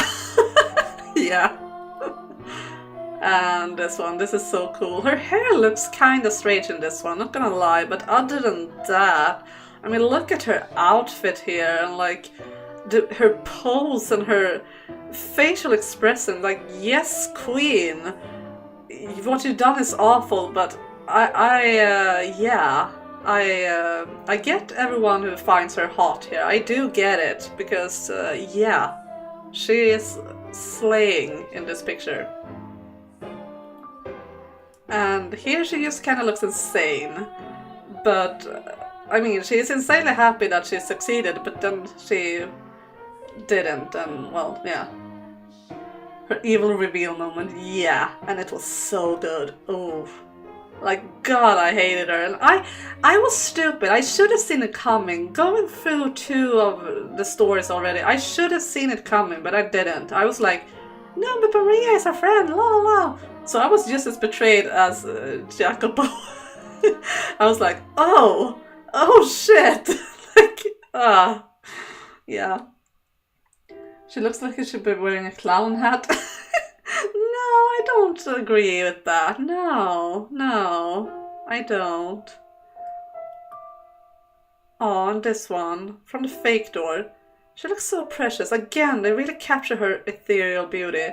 But one thing that I always thought was strange with the 4th door, that should have tipped me off, really, that something was wrong. Because the first time I read this, I didn't discover the backlog. I didn't see that, so I thought that this was real. I didn't have any reason to think it wasn't, except for like those glitching kind of scenes. But I was so sure that this was real. And one thing that I thought strange was that they always talked about how the white-haired girl stood out with the white hair, her porcelain white skin and her red eyes, and she had been persecuted for her appearance. But Michel never expressed any of those things. Like, he was trapped in the mansion because of his curse and that, but it wasn't even once mentioned that they look the same, even though they look exactly the same. So that should have tipped me off that something was wrong, but it didn't. I was just invested in the love story.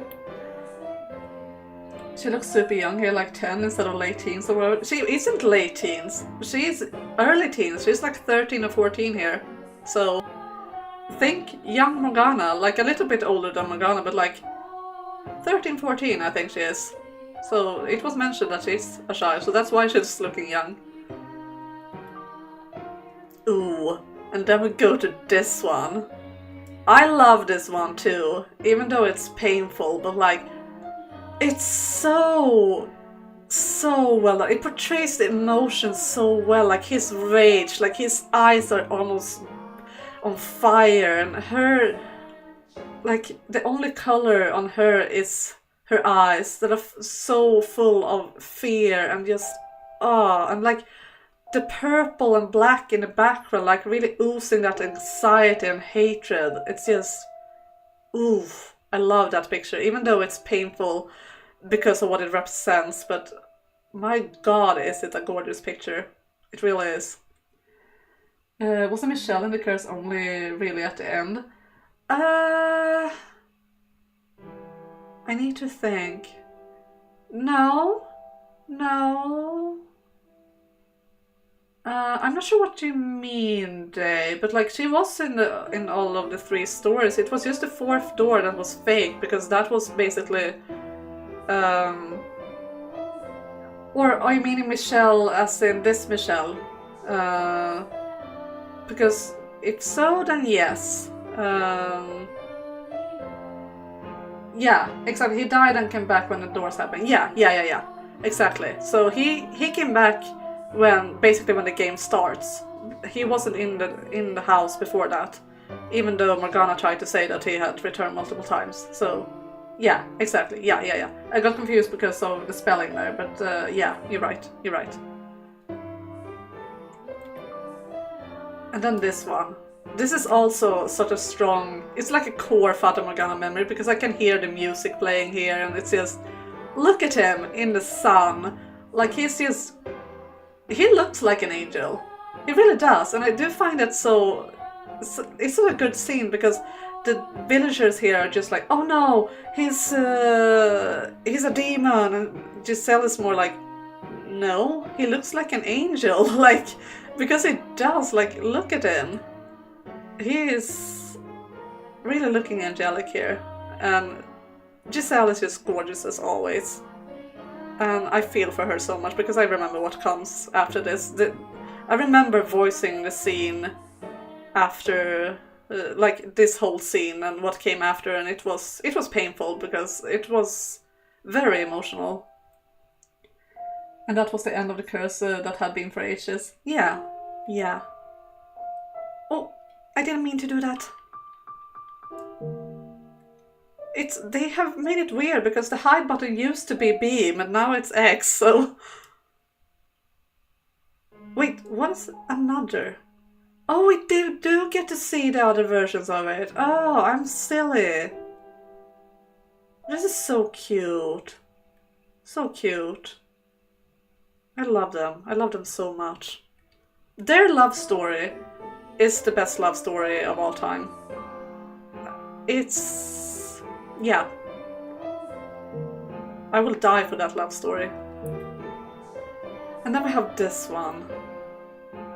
Also gorgeous. And this one is also so good, because this is what we see when, like, the white-haired girl's picture fades, when we are learning that the maid is Giselle, and we see this picture, and it doesn't mean anything to us by then, but then we see it here, like we have played through their story, and we just, so that was the picture, that is her, and I just love that.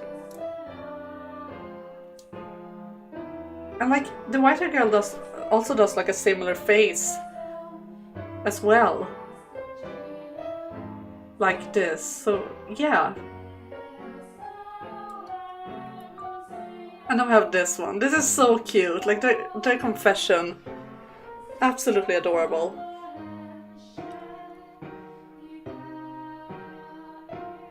Wait, oh, we got closer. And here she's crying her ass out. That scene was so good. I love that scene, and I remember how it felt when I read it the first time, because when he said that he didn't love her and the music just stopped, I could feel in my stomach what Giselle felt. Like, oh my god, I felt that. The dead rats. It wasn't dead rats, it wasn't bees rats. Oh wait, no, I didn't mean to do that, but we were going to change pictures anyway. And then this one.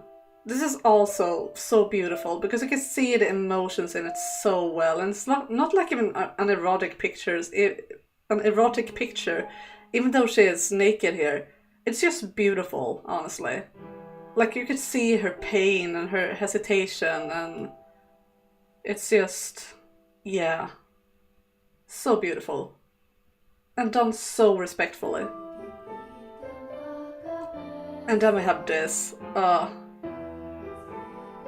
The scars weren't on her back, I think. Or they could have been, I don't remember, but the scars were more around her private area, I think. Like her thighs and stuff like that. If I remember correctly. But yeah. We don't need to say more about this. This is pain. Moving on. This is pain. Moving on. I love this picture, but moving on. Pain. Also kind of pain but also kind of love this because this is the start of our salvation. Yeah, I don't remember there being any scars on the back. I mean, there could have been, but there definitely were scars more around her private areas because, yeah. Alright. And that was the last of... No, wait. Hello? What? Why are you doing this? You didn't want to change pictures and now... Okay, there we go. And the first Morgana reveal. Also such a cool and iconic scene. Love that. And I remember reading it for the first time so clearly as well. Like, so cool. The music and the colors and everything. Because I thought that the game was pretty much over, like, oh, we're done now, we're gonna be happily ever after. Nope! There's more to come. You're not even close to being done. Yeah.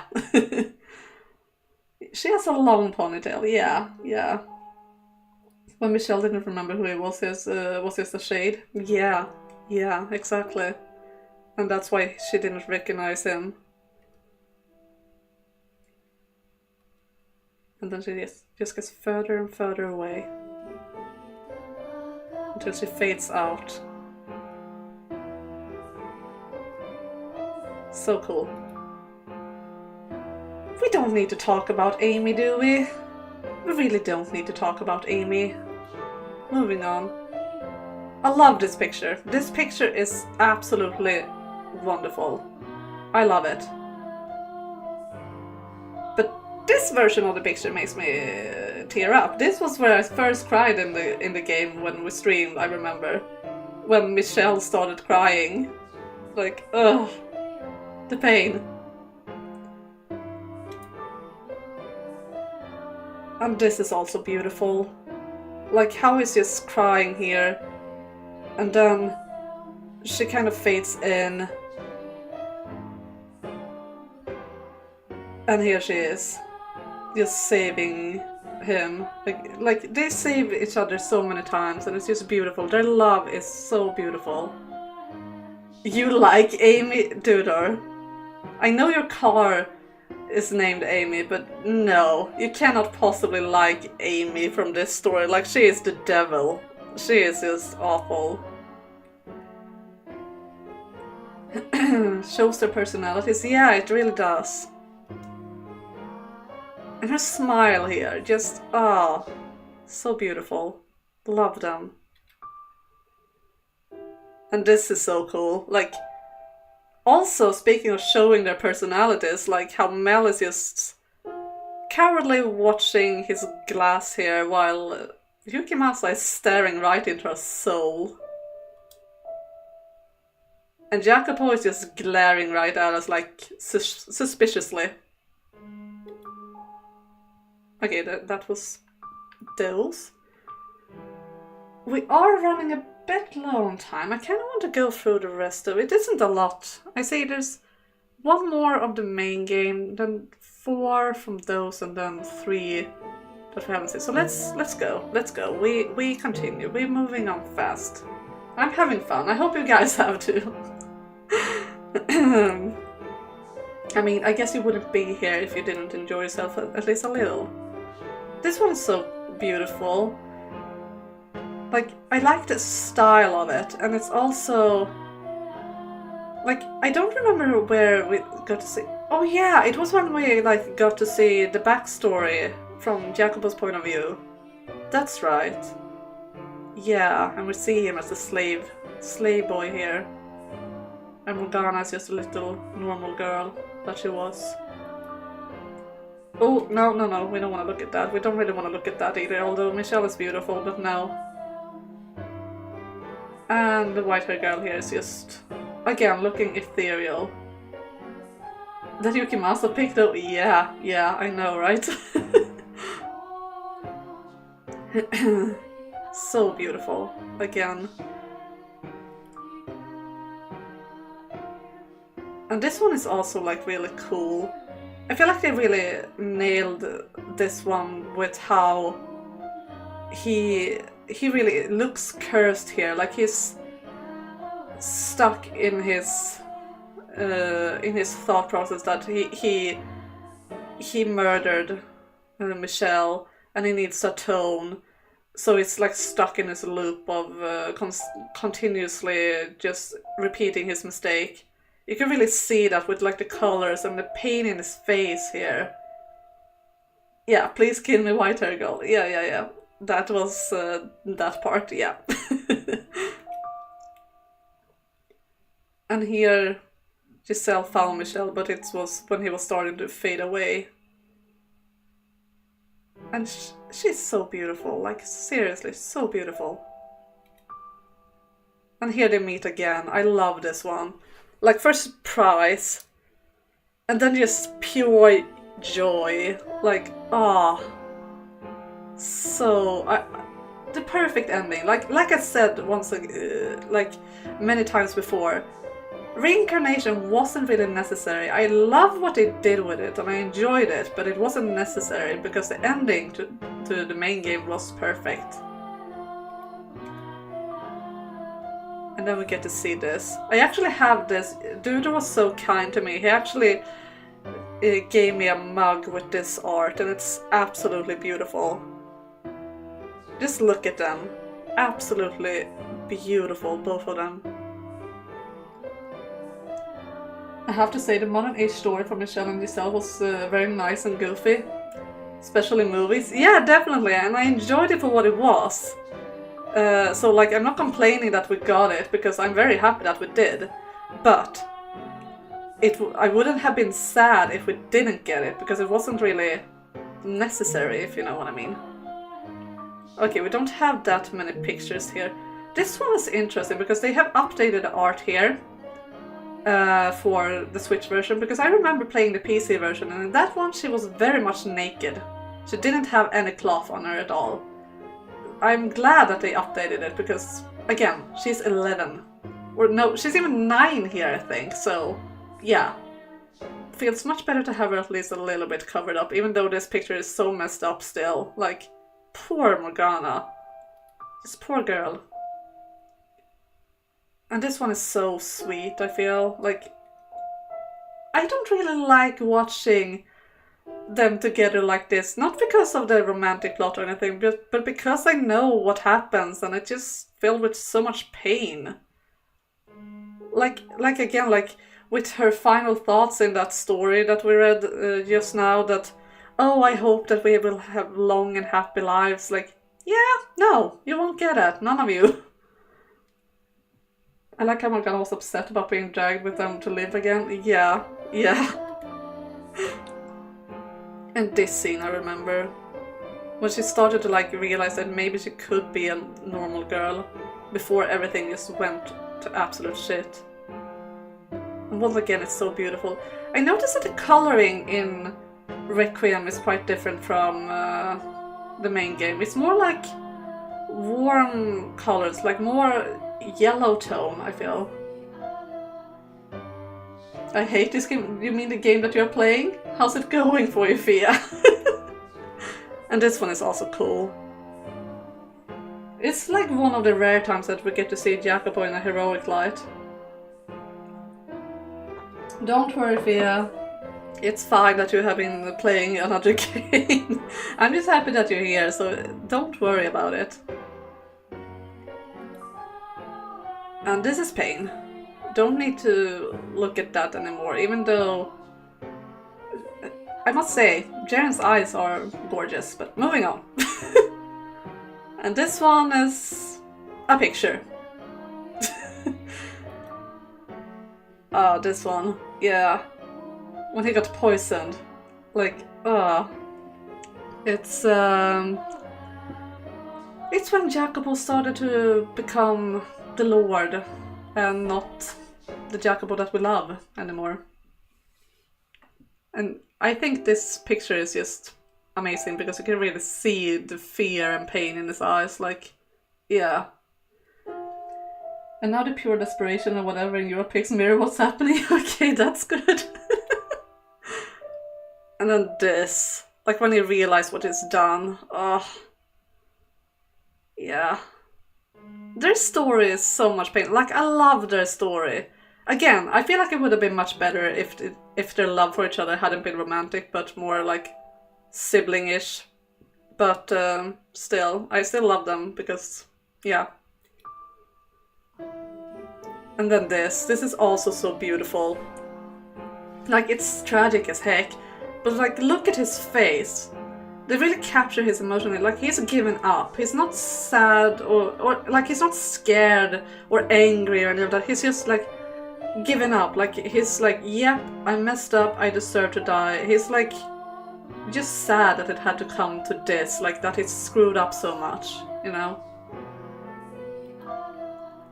And then this one from the dream, so pretty, like she should look, not her scarred self that has been having way too harrowing life for a young girl. Okay, wait, we had more. Okay, we don't want to look at that one, that is awful, but let's look at this one.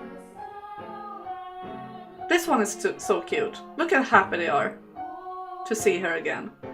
And this picture also, again, reminds me of, I would have wanted Reincarnation to have this art style. Because I really prefer this than the more anime style that we got later, but oh well, you can't have everything. We really are going overtime here, and I hope it's okay for you guys. Ow, my leg is starting to mess with me. But I am enjoying myself. Like, I feel like I need this. I need closure, guys. I need closure. I was right, it was Morgana back then. Yeah, it was. And I was expecting it too. I mean, who else would it have been?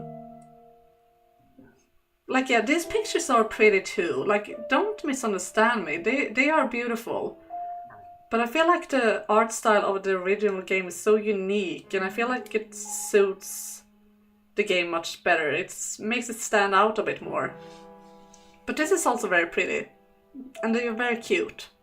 Even though it's too bad that Nelly is kind of wanting to woo him, and at least he's oblivious to it here, so...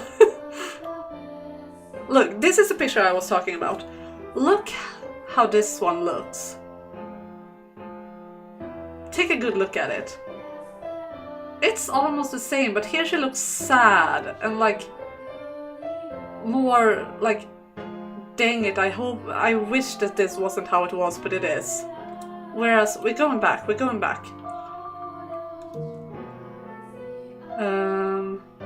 Where is it? Where did it go? There, found it. Like, it's they are very similar to one another, but here she is more like cray-cray, whereas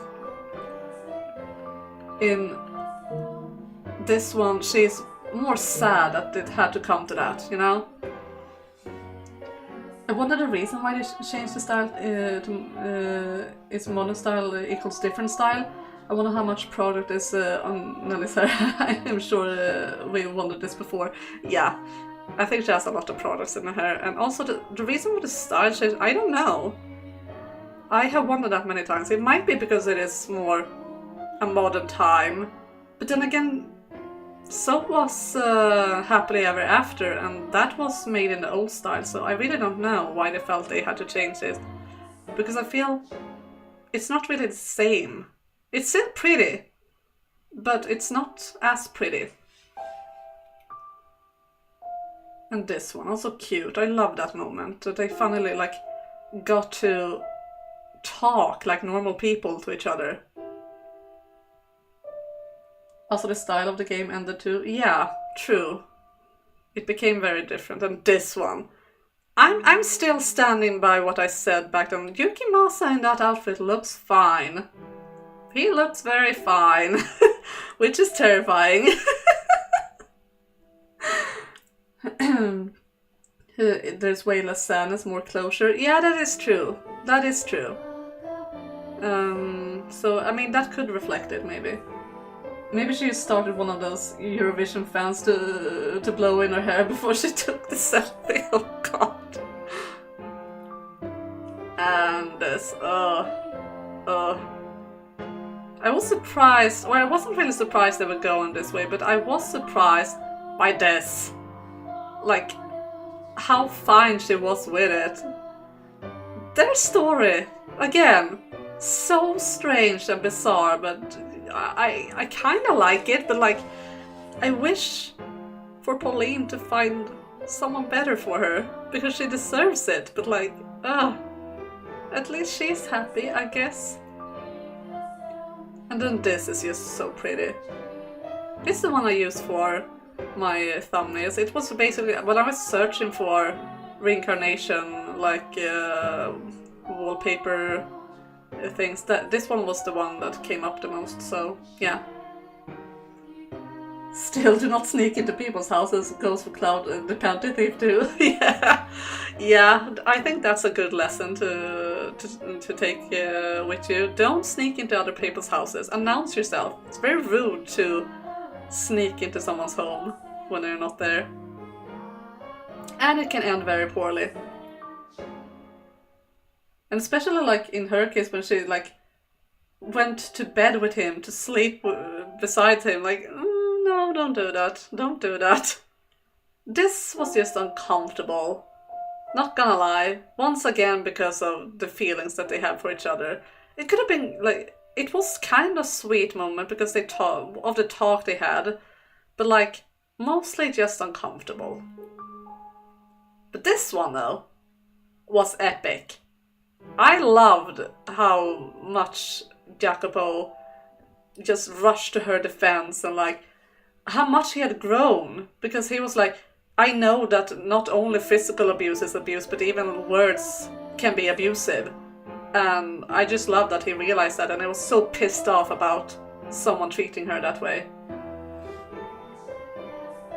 And if you do sneak into their home, do not go lie in their bed too. Yeah. None of mine went to the store with 3 bears. Oh yeah, that one. Yeah. Eat their porch and sleep in their beds. Yeah. Also a way to die if you do that. And this also, like how he gave her a way out. Again, I feel like I talked about it a lot, like I wasn't sure if Jacopo deserved redemption, but I feel like he in a way did redeem himself. I really do. Maybe not enough, but he's trying, and I do feel like Morgana see that as well. So yeah, I mean, she did see it, because otherwise she wouldn't have gone to Italy with him. So yeah. And I love this one. Look at her! Even Morgana is smiling! It's so cute! So cute. Love it. Absolutely love it. He was the most grey of all. Yeah, he was really the most grey of them. Definitely, he was not an evil man. He was very grey. Like he did the wrong things for the right reasons. But it went horribly. But he was never a bad person. Really. When Morgana became a couch potato, yeah. That was very cute. And this picture is also so cute. Like, oh no. Didn't mean to do that. Stop. Like, just look at Nellie's face here. She is so playful. Like, oh my god. Adorable. And I love that they are trying to be like normal siblings and do stuff together in a sibling kind of way. Okay, we have seen all of those, so now we have only one left of... and there's only 3 pictures. I don't even know what to say. It's a beautiful picture, but like none of them look happy here. Like, I feel Pauline deserved better. That's all I'm saying. Pauline deserved better. Really. And this is just perfection. Absolute perfection. If anything, I feel like we needed reincarnation for this moment. Like this moment. Oh my god. Just absolutely beautiful. And yeah, Mel silently judges Nellie's baking. Yeah, it definitely did that. I'm starting to get out of water, but it's a good thing we're almost done. Yeah, Giselle's hair is absolutely gorgeous. Like, and I love how they have matching flowers as well. Really good sense of style here. Her dress too, like, oh my god. Yeah, makes her look super graceful. Yeah. And it also makes her look more similar to how she used to look before, because her hair doesn't look as long, so it looks shorter, like we got to know her first, you know? And then this one. This is so cute as well. Like, it's a very hopeful ending, which can lead to basically anything. Like, either that Morgana and Jacopo get over their past and like maybe try even start something romantic in the future, or just stay as friends or like acquaintances, and then Maria being with them is just amazing as well, because she deserved a lot better than what she got in both lives. Like, seriously, she did not deserve any of what she got. All right. That was memory lane. Let's look at the the illustrations. I'm very curious about that. Some of it I have seen. Like, I've seen this one before on the internet, and it's gorgeous as well. Is Maria third wheel or a chaperone? I'd say she's a chaperone to make sure that they are behaving, especially like Jacopo. I do think, yes, a lot of mending was done between Jacopo and Morgana, but more mending was needed for sure, but the trip most likely helps with that. Yeah, exactly. It's a beginning of something, and wherever that ends is probably a good place for them both, I feel. Chaperone, I'd say. Yeah, me too. But absolutely beautiful piece of art. And this one too, like, look at him. Like, how can you not fall for Michelle? Like, seriously, he is gorgeous, drop dead gorgeous. And how anyone can think that he's a demon, I don't understand. Like, look at this man, it's an angel. And also, I haven't seen that. Ooh, I haven't really taken a look at this picture closely before, but look at the background. It's I think that is like Morgana, or like maybe his inner demons or something. Like maybe Amy even, like in the background whispering something. Interesting. I do get the reference, Via. I do.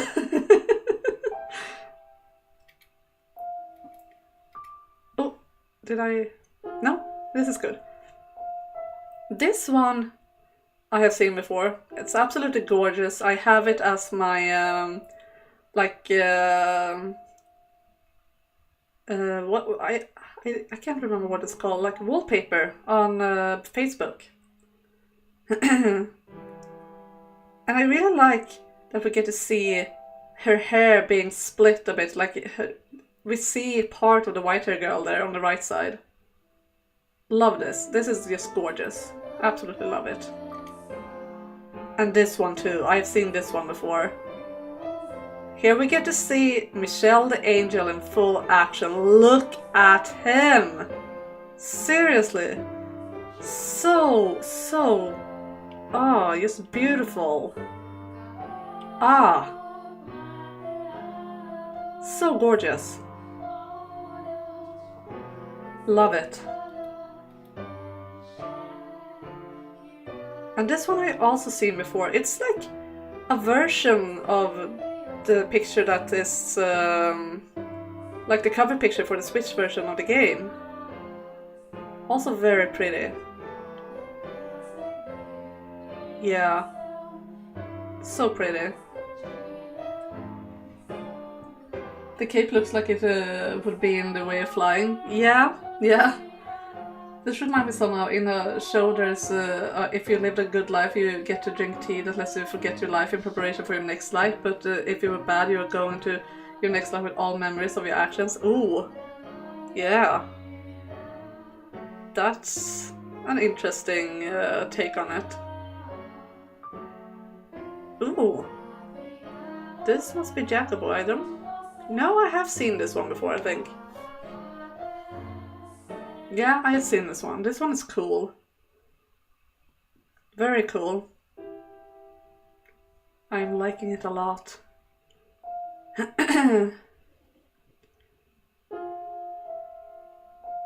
Yeah. I really like this version of Jacobo. He's very handsome in the third door, I must say. Like, he's always been handsome, but I feel like this style really suits him with the hat and everything. Oh yeah, this one I've seen before. It's like... I've seen this on a lot of OSTs. And it's also so pretty. Like her hair and the background and her crying, and then part of her face being the way she should look and part of it being with the scars. Gorgeous. Absolutely gorgeous. Oh, and I've seen this one before too also. Like, I love the mix here. Like, we get to see him holding the sword, like being the slain man, cutting off the chains there, like saving Morgana and like killing the Lord. But then we see him wearing the Lord's outfit. And whose is the blood? Is it the Lord's? Or is it the innocents that he killed? Or is it Morgana? That is part of the innocence. Like, I really love that. Oh, this one I haven't seen. Oh, that's cute. Again, I feel like I prefer like the more like this type of style for Fata Morgana rather than this more anime-ish style. But it's very cute. And I love the phone cover that she has. Okay, this one... No, wait, stop. No, wait, there were more. Why doesn't it let me... Wait. Didn't we see this one? Or is it more to it? Oh, we're going further up. Okay. I see. That's why I got confused. I thought we looped. Oh yeah, this one I've seen a lot on YouTube as well. This is also on a lot of the OSTs. Gorgeous as well. So this is the full picture. It's like both of them. I see. That's cool. But yeah, the art is so beautiful. And I love the butterflies as well. So pretty.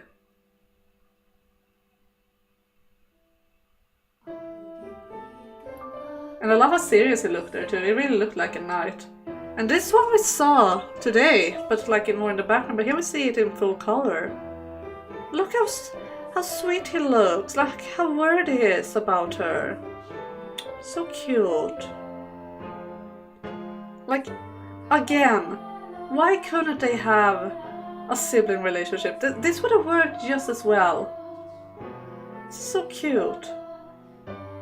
I do still think Giselle say Michelle say Morgana. Yeah, that is true. That is very true. And Michelle kind of saved Giselle as well. They saved each other, I feel. Oh, that's cute!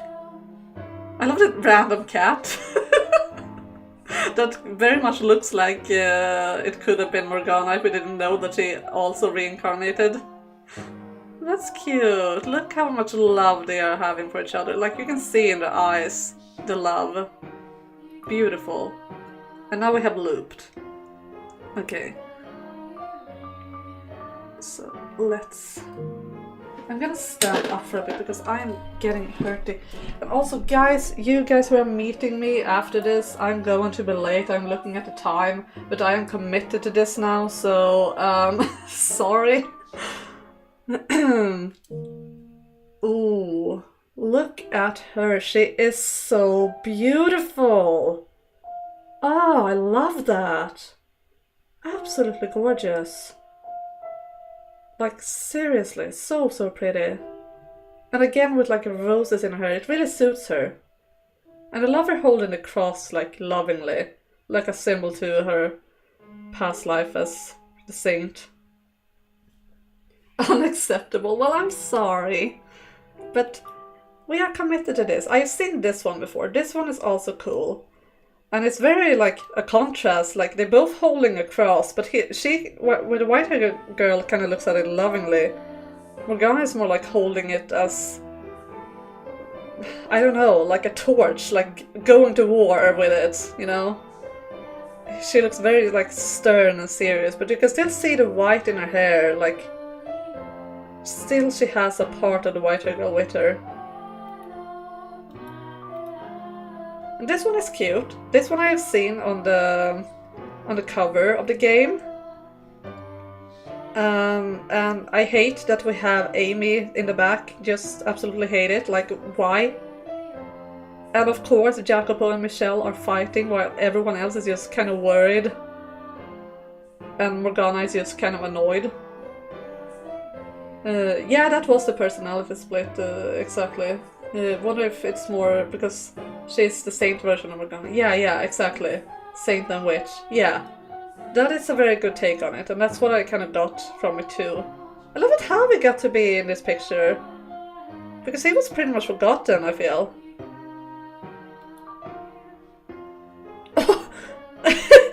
I'm not sure what to say about this one, but this one is cute. And oh my god, her boobs are big. I mean, I know she's a big boobed lady, but like, wow. Cute though, very cute. This one I've also seen a lot on YouTube. It's also very pretty. I did not see Giselle and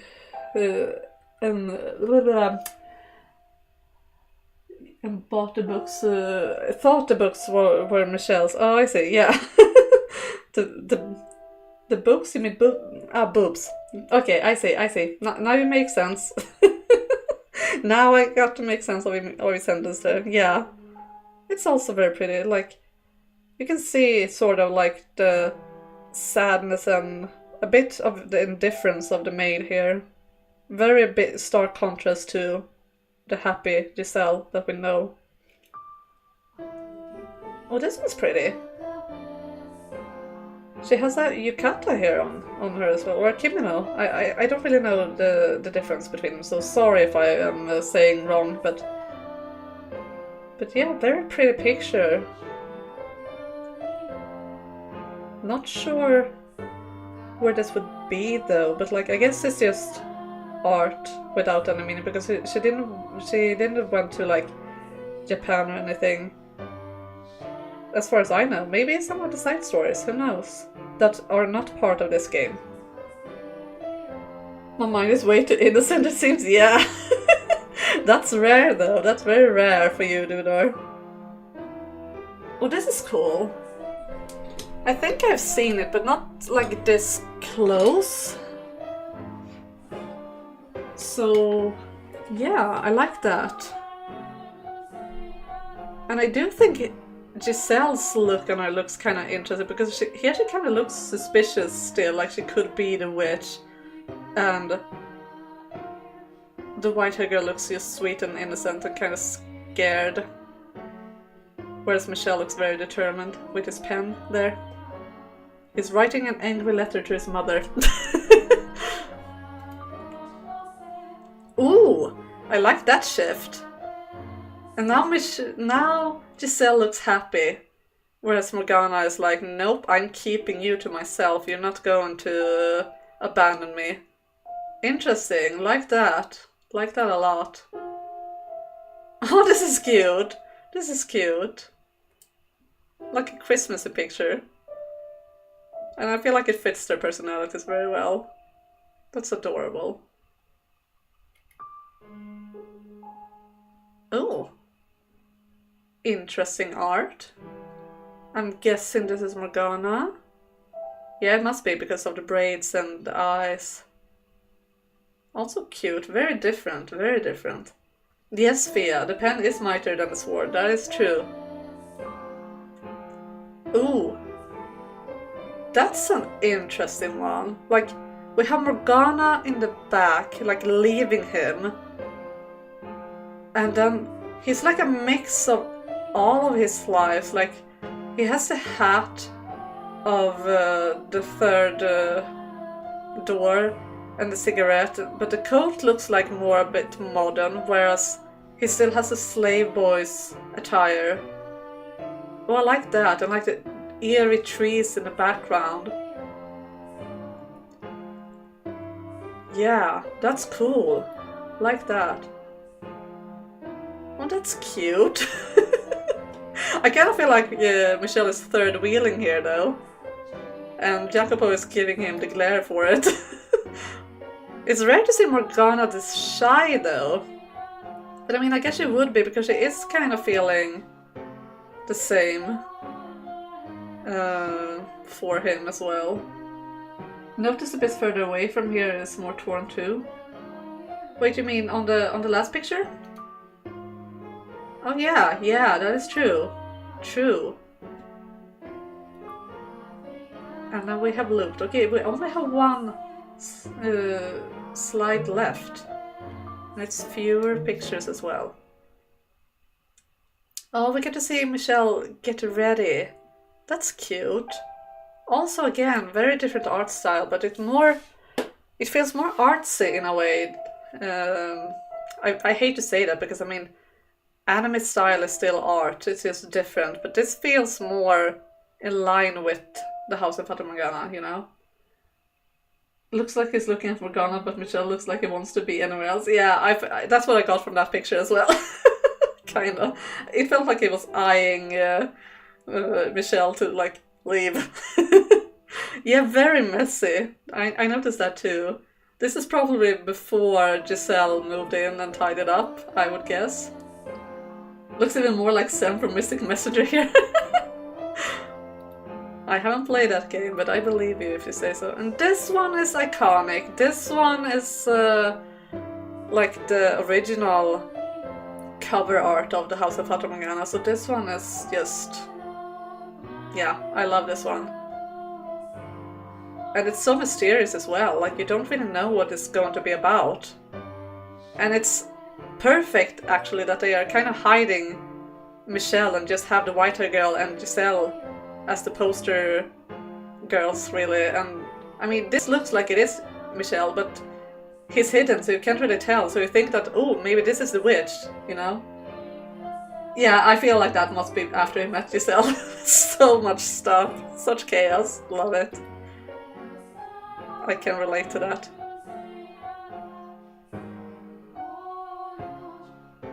And this is the cover art of Requiem, also beautiful. I absolutely love it. Like, they even have the keys as well, with a bloodied hand. But then we have the butterflies that kind of represents their freedom, I guess. And I love how Jacopo is like kind of always looking at Morgana, whereas Morgana is never looking at him in almost any of the pictures. Like, except for that one where she was kind of looking at him. But that was a more modern side of them. Also, before they moved together, don't think Giselle would stand for the mess. Yeah. Yeah, definitely. Giselle is more tidy. But yeah, I love this picture. It represents so much. And again, we see a bit of white in there as well, in her hair, to represent the white-haired girl. Beautiful. And this I have seen. This have been on my screen every time I've clicked to go to the short stories. Very different art style again, but I kind of like it. And I don't think I thought about it before, but like Morgana's face being completely skeletal, that's a bit tragic actually. And we instead have like the white-haired girl there. And again, Jacobo is looking toward Morgana. He's always looking towards her. I do like that consistency. And this is cute. This is cute. I've only seen Morgana in this picture. I've never seen the white-haired girl that it has been like them together. That's so cute. I love that they like get to meet and talk, even if it isn't like real, but like that's just so pretty. I like that. Are you saying those 80 shampoo bottles belong to a man? I doubt that. Have you seen Michelle's hair? Have you seen his hair? He's a man who cares about his appearance. So yes, I do think they belong to him. I do wonder how Giselle died. Was it ever explained? I need to think. Wasn't it just that she never really died, did she? She just sort of became the maid, really. So she just stopped being human altogether. More like it. So she never really actually died, she just stopped being human, really. Unless he takes care of that hairdo, he can't have that long hair. I can't believe it's his stuff. I can't believe it's his stuff. Yeah, exactly. That's what I'm saying. I definitely believe it. And that was it. That was it. I'm so happy that we took this time to actually go through this. Because I would have not done it on my own, and it was nice to go down memory lane and also appreciate the nice artwork that there is, because there is so much good art for the House of Fata Morgana, honestly. But let's change the screen here. But as it was so long, there was no supernatural, maybe driven to death by death plus help from Morgana. Yeah. I don't think it was really that explained, but yeah. From what I remember, she sort of just became the maid and just became a supernatural being, you know. But yeah, death by grief, yeah. But yeah, this was a longer stream than I was planning for, my god. But I feel like it was only the only thing I could do. I didn't want to like end it abruptly on a short story, just ending just as abruptly. I wanted to like savor the moment and really appreciate the journey that we have been through. And what a journey it has been. I have absolutely loved every second of it, and it feels very, like I said, bittersweet. Because for one, it is my favorite story of all times, and it's sad to say goodbye. For now, I'm going to reread it again, probably, because that's what I do. But also it's kind of like bittersweet because it was the first game I ever streamed, and it has been with us for so long. So yeah. I know I have 15 to 30 minutes. It depends, but like I can make it work. Hello, Dusherino, welcome. Yes, Fata Morgana is so peak. It definitely is. And like I said, I have enjoyed every second of it, and I hope you guys have as well. So, now that is out of the way and we have finished it, I am going to tell you what we are planning to do next. Of course, we are playing Final Fantasy VIII on Thursday, as per schedule, and also I have a writing stream on Sunday. But the game that will replace the House of Fata Morgana on the Monday streams will be Metaphor Refantatio. I'm not sure how to pronounce it, but Metaphor, the new game from Atlus that is not Persona but kind of similar to Persona. And I think that will be very fun. It's a game I haven't played before, so it will be a completely blind playthrough, which is always fun to do. And it's a game I have been wanting to play for a very long time, like since it was announced, so I'm very hyped about it, and I hope you guys will find it as a good replacement for the house in Fata Morgana. So yeah, I am looking forward to that, and I hope you guys are as well. But yeah, I really need to go now. I really need to have some dinner, and yeah. This was very late, but like I said, I felt like I needed to savor it a bit. Thank you so much for being with me here today, guys. I hope you guys enjoyed this as much as I did. I loved it, honestly. This was just a nice goodbye to my favorite story.